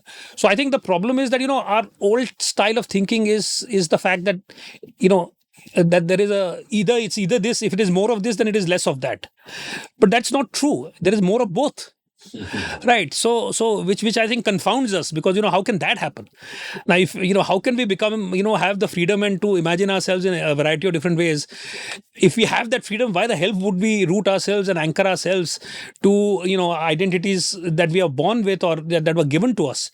But the fact is that is exactly what is happening. Those are the nature of simultaneous sort of contradictions that we are seeing, and I just think that that's an important shift to make in our mental models in terms of how we regard digital effects. Because, the presence of one does not rule out the presence of the other, which we have thought of as an opposite. And I think that's the reason why I don't think of that as as an optimism, a site of optimism for me, because I'm not really seeing that becoming a shift away from the other. I'm seeing that happen, but so is the other. I mean, I guess there is a possibility of that shift, but that shift isn't really happening, is what you're saying. No, and also the opposite is happening also. Yeah. So, I mean, if it is only a question of the fact that the shift is not happening, you could say it's a matter of time. It'll happen. But the opposite is also happening. We are becoming more tribal. We are becoming more tribal. We are becoming more entrenched. The number of times we say India, anti-national, anti-India, this is anti-India, this is anti-national. Not just that, the way that we celebrate religious. So you look at on Facebook, everybody puts up their Diwali clothes and their puja, and so there is much greater, religiosity which is on public display. In terms of ideology, which is another religion today, as you talked about, it's again on so much on display. The fact that what religion you are in, what you look at in Tinder, and how you are looking at ideology as a way of determining whether you will go out with somebody or not. I mean, you say it as if you're on Tinder. Are you on? I have this great desire to figure out what it is like, but I don't know how to be there without being there. Anthropological research. You must go there. I'm very keen to do that, but I have not found a way to which be there without being there. Suddenly, every female listener of this show is going on Tinder to quickly search. Is he there? Right, is he there? Right. Of course. Yeah. I often say, to express my sort of exasperation with the world and the apathy I sometimes feel, I often quote Kashinath Singh from Kashi Kasi, and the family-friendly version of the quote is "Bhar mein jaye dunya, hum bajaye harmonia," right?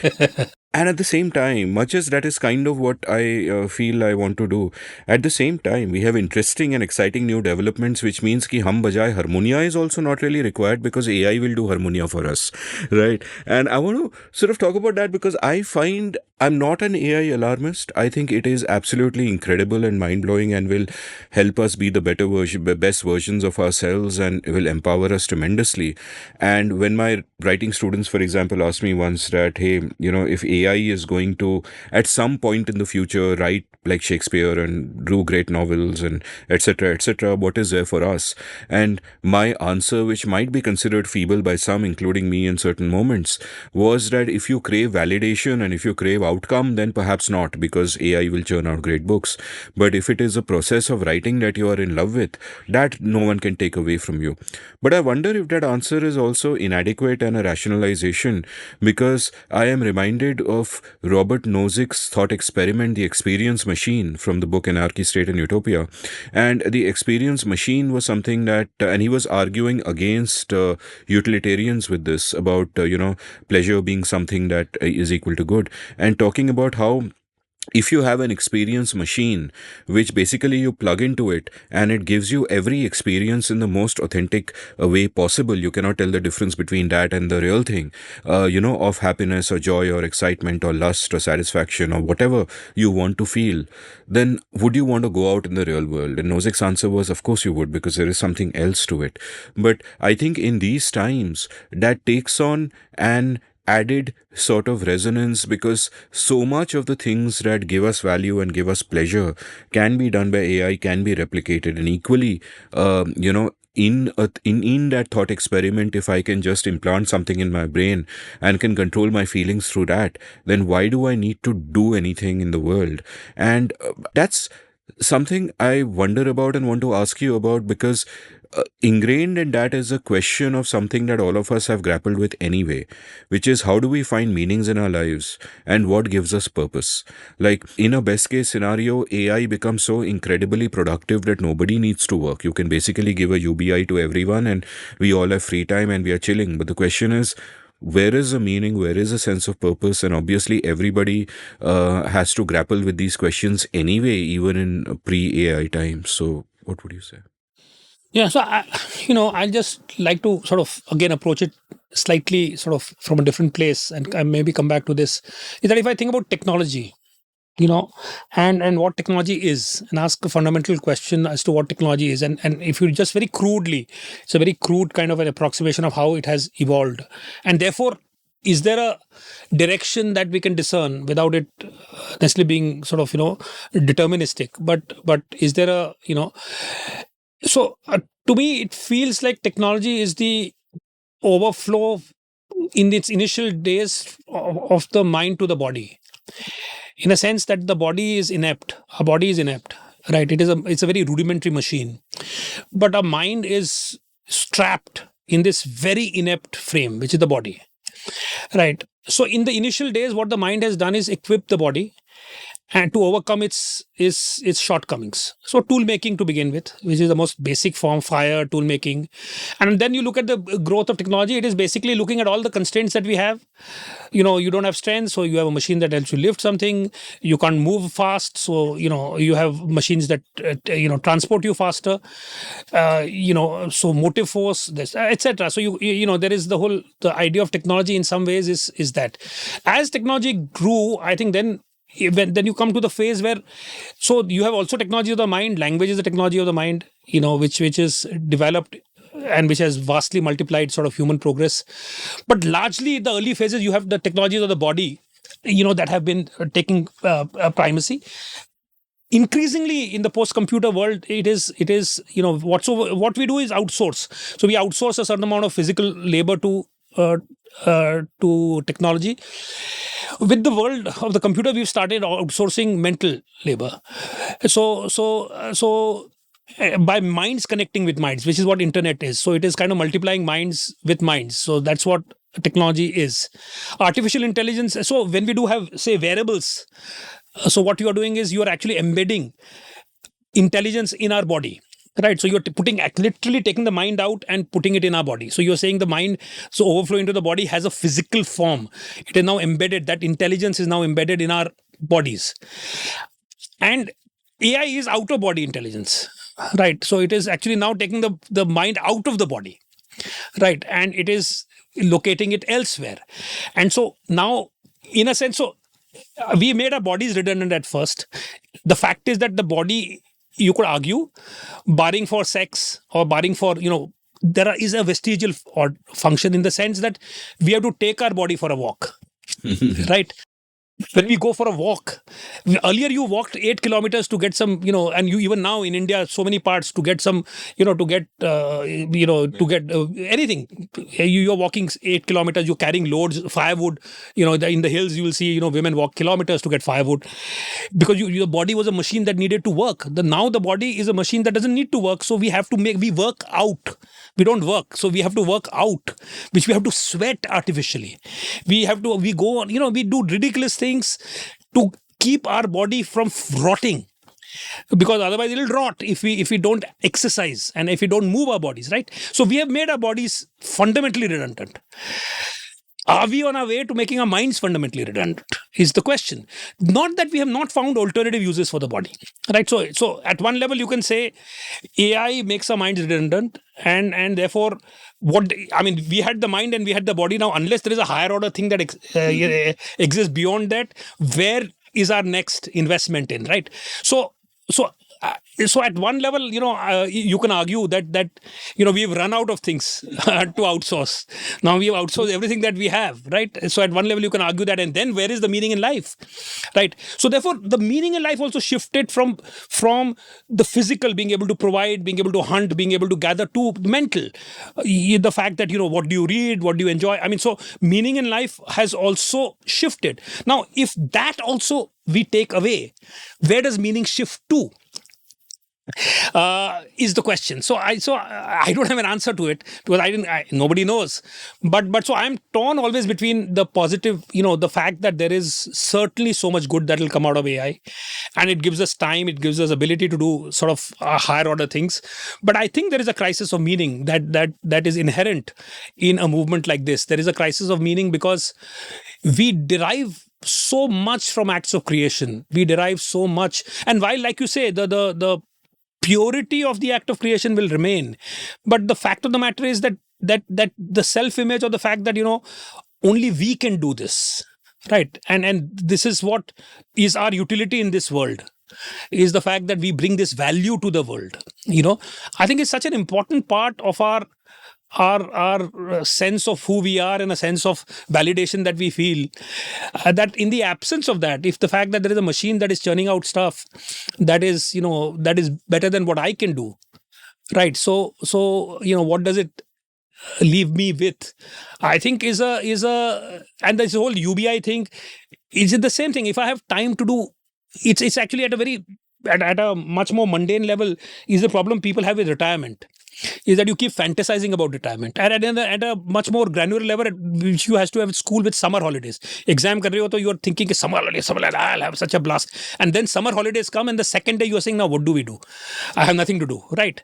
I enjoyed my summer holidays, boss. No, I did too, but I felt a sense of emptiness. I must say that when the exams were over and the summer holiday, the first day I had a blast. The second day I said, okay, this is there is a, and which is what retirement has done for many people, which is that look forward to retiring, and then when it comes, you don't know what to do.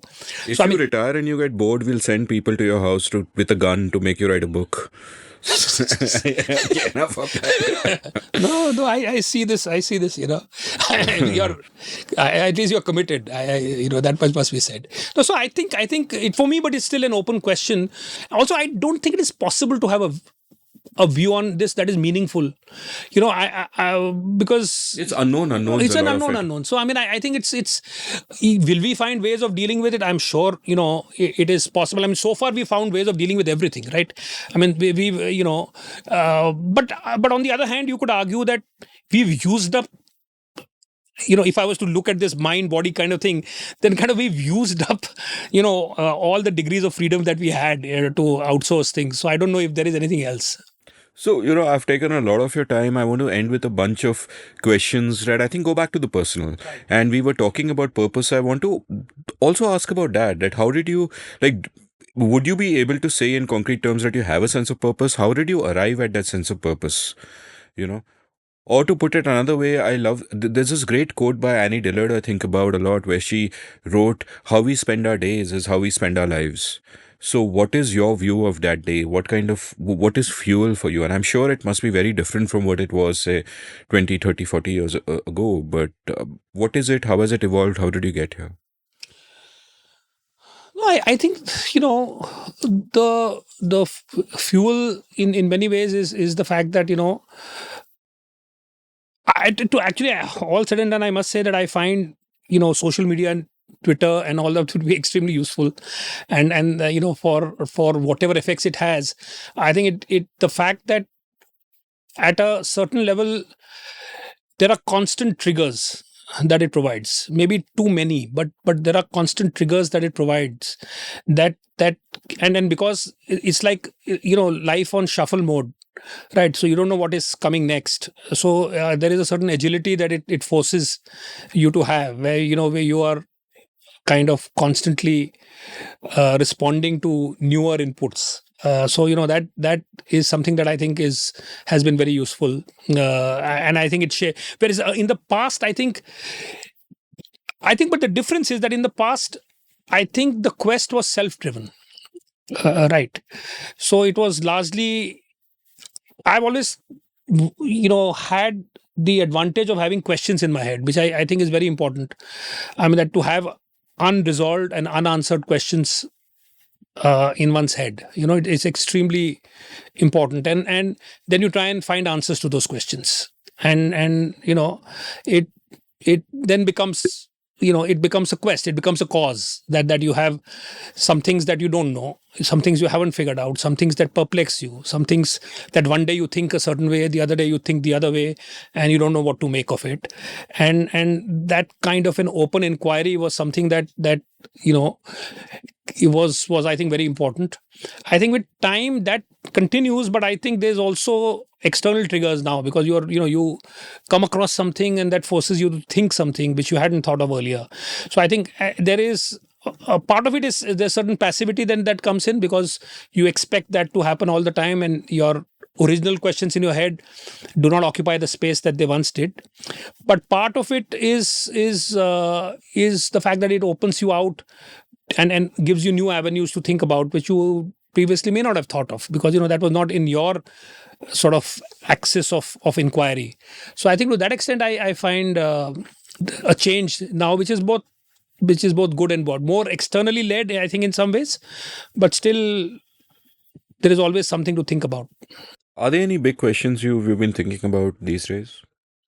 I think certainly one of the big questions, which is this whole nature of technology and what it means, and where it goes and where it takes us, and what effects does it have. And I think that to me is the important part. That the whole, what we all talked about for so long about the form and its effect, and so to actually have a framework of that really getting, because of the very noisy kind of set of effects that we are seeing, how do you do attribution of any sort of cause and effect, and how do you accommodate and account for, at least, I mean, you may not be able to account for everything, but at least what framework allows you to see all of it in as being interrelated and part of an ecosystem. I think that's a big question. And the other is, I think also that the phase that the world is going through today, it's easy to, I think, relatively easy to understand why it is happening, but what is the way out of it? And what, if any, is an axis of change. And to me, this whole idea of change, which is the other thing that actually fascinates me, is change as an idea and as a phenomenon. I mean, how does change occur? And so what is the anatomy of change here? I think, and what would it be? I think that's something. So change in a conceptual sense, the meaning of change and how it occurs is something that is a big question, which is not yet fully resolved. And the other is, how will change in this case happen? I mean, enough to keep you busy for a few decades, writing many books. My Kidnapped or not? kidnapped or not, my kidnapped by your own curious mind. Oh, of course, that's what you meant. That's what I meant all the time. What did you think? My penultimate question, and a two-part question really. In all your years of, writing about society, reading about it, doing all the research that you do and the work that you do, what have you learned about A, India, and B, human beings that surprised you? Well, India, of course, I think never stops surprising you at one level. So I think one thing that has surprised me about India is actually contrary to the tenor of our conversation that we've had so much so far, is how fundamentally contented people are.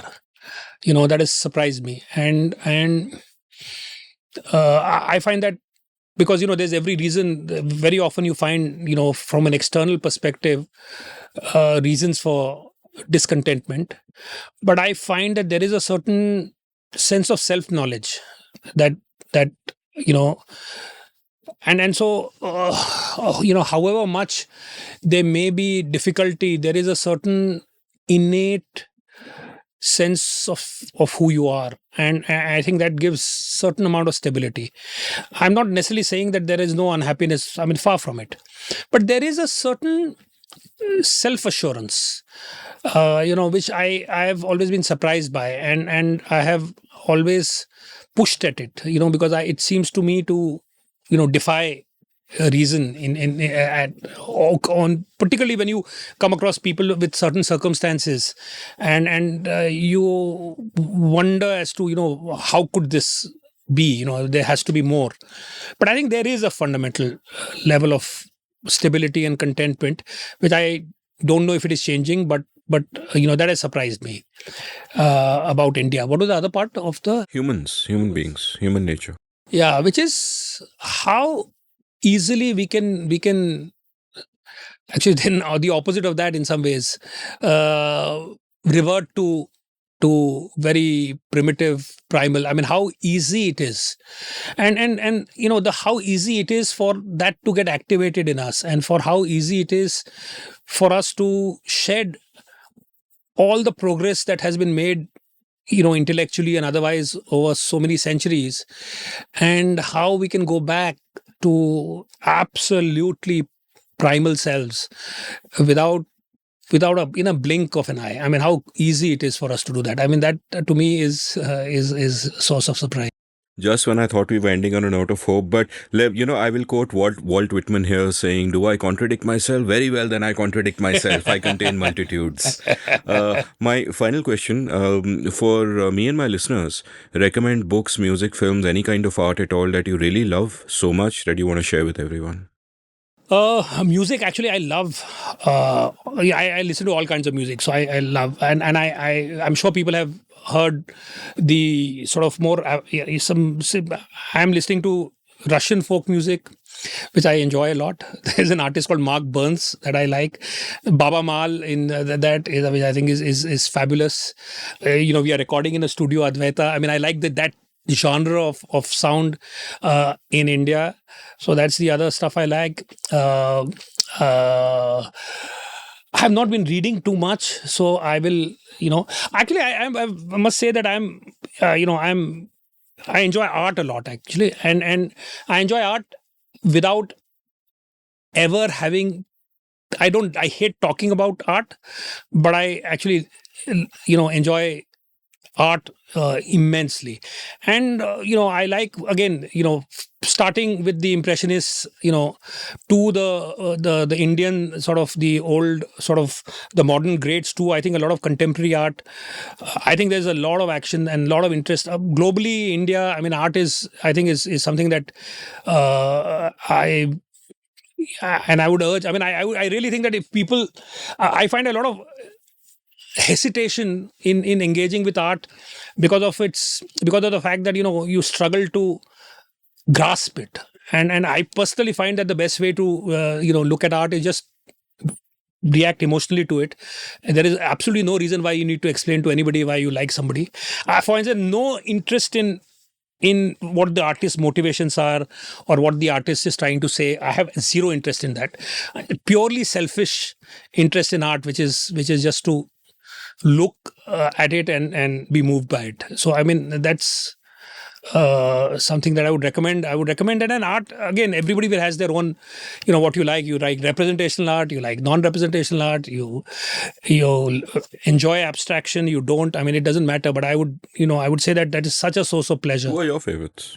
So I actually, again, it's everybody. I mean, I just went to Paris recently, and the work that moved me the most was Toulouse-Lautrec, which was, I mean, I just was amazing. I absolutely love it. I like Rousseau, Henri Rousseau. I mean, there's a whole bunch of artists I like. I love Cézanne. And his work in India, I like a lot of Kishan Khanna's work. I like, I enjoy. So in fact, the masters, I think a lot of the masters are great. I like. Who else? Jayashree Burman. I like that sort of more slightly decorative, but I think there's interesting work that she has. Gogi Saroj Paul, who's somebody else who I like. Yeah, so bunch of artists. Actually, I find that the art I have, a lot of it is female faces somehow. I don't know why. I mean, it's just I just find that there's something that resonates there. And what are the books that really helped explain the world to you per se? So need not be something that you've read recently, but foundational stuff. So I think I've talked about it last time. I'm not sure, but so in the India stuff, I think it was helped a lot by Sudhir Kakkar's work. His works, Ashish Nandi, Sudhir Kakkar's work. I talk about baths. I talk about some of the, because to me these two axes actually, one is India and the other is the nature of meaning making. I think these are broadly the two kinds of. So McLuhan in a sense, Walter Ong. I mean that. So there are various people who sort of in the act of, ways of John Berger, ways of seeing. I mean, there's a whole, that axis, and then the India one, which is, there's the basically the classic writing on India. Again, which I think has helped shape, my views substantially. Santosh, thanks so much for your time. This was awesome. I loved it. Thank you so much, Amit. Always a pleasure. If you enjoyed listening to this episode, check out the show notes, enter rabbit holes at will, read everything Santosh writes. It is so rewarding. You can follow Santosh on Twitter at Desai Santosh. You can follow me on Twitter at Amit Varma, AMITVARMA. You can browse past episodes of The Seen and the Unseen at seenunseen.in. Thank you for listening. Did you enjoy this episode of The Seen and the Unseen? If so, would you like to support the production of the show? You can go over to seenunseen.in/support and contribute any amount you like to keep this podcast alive and kicking. Thank you.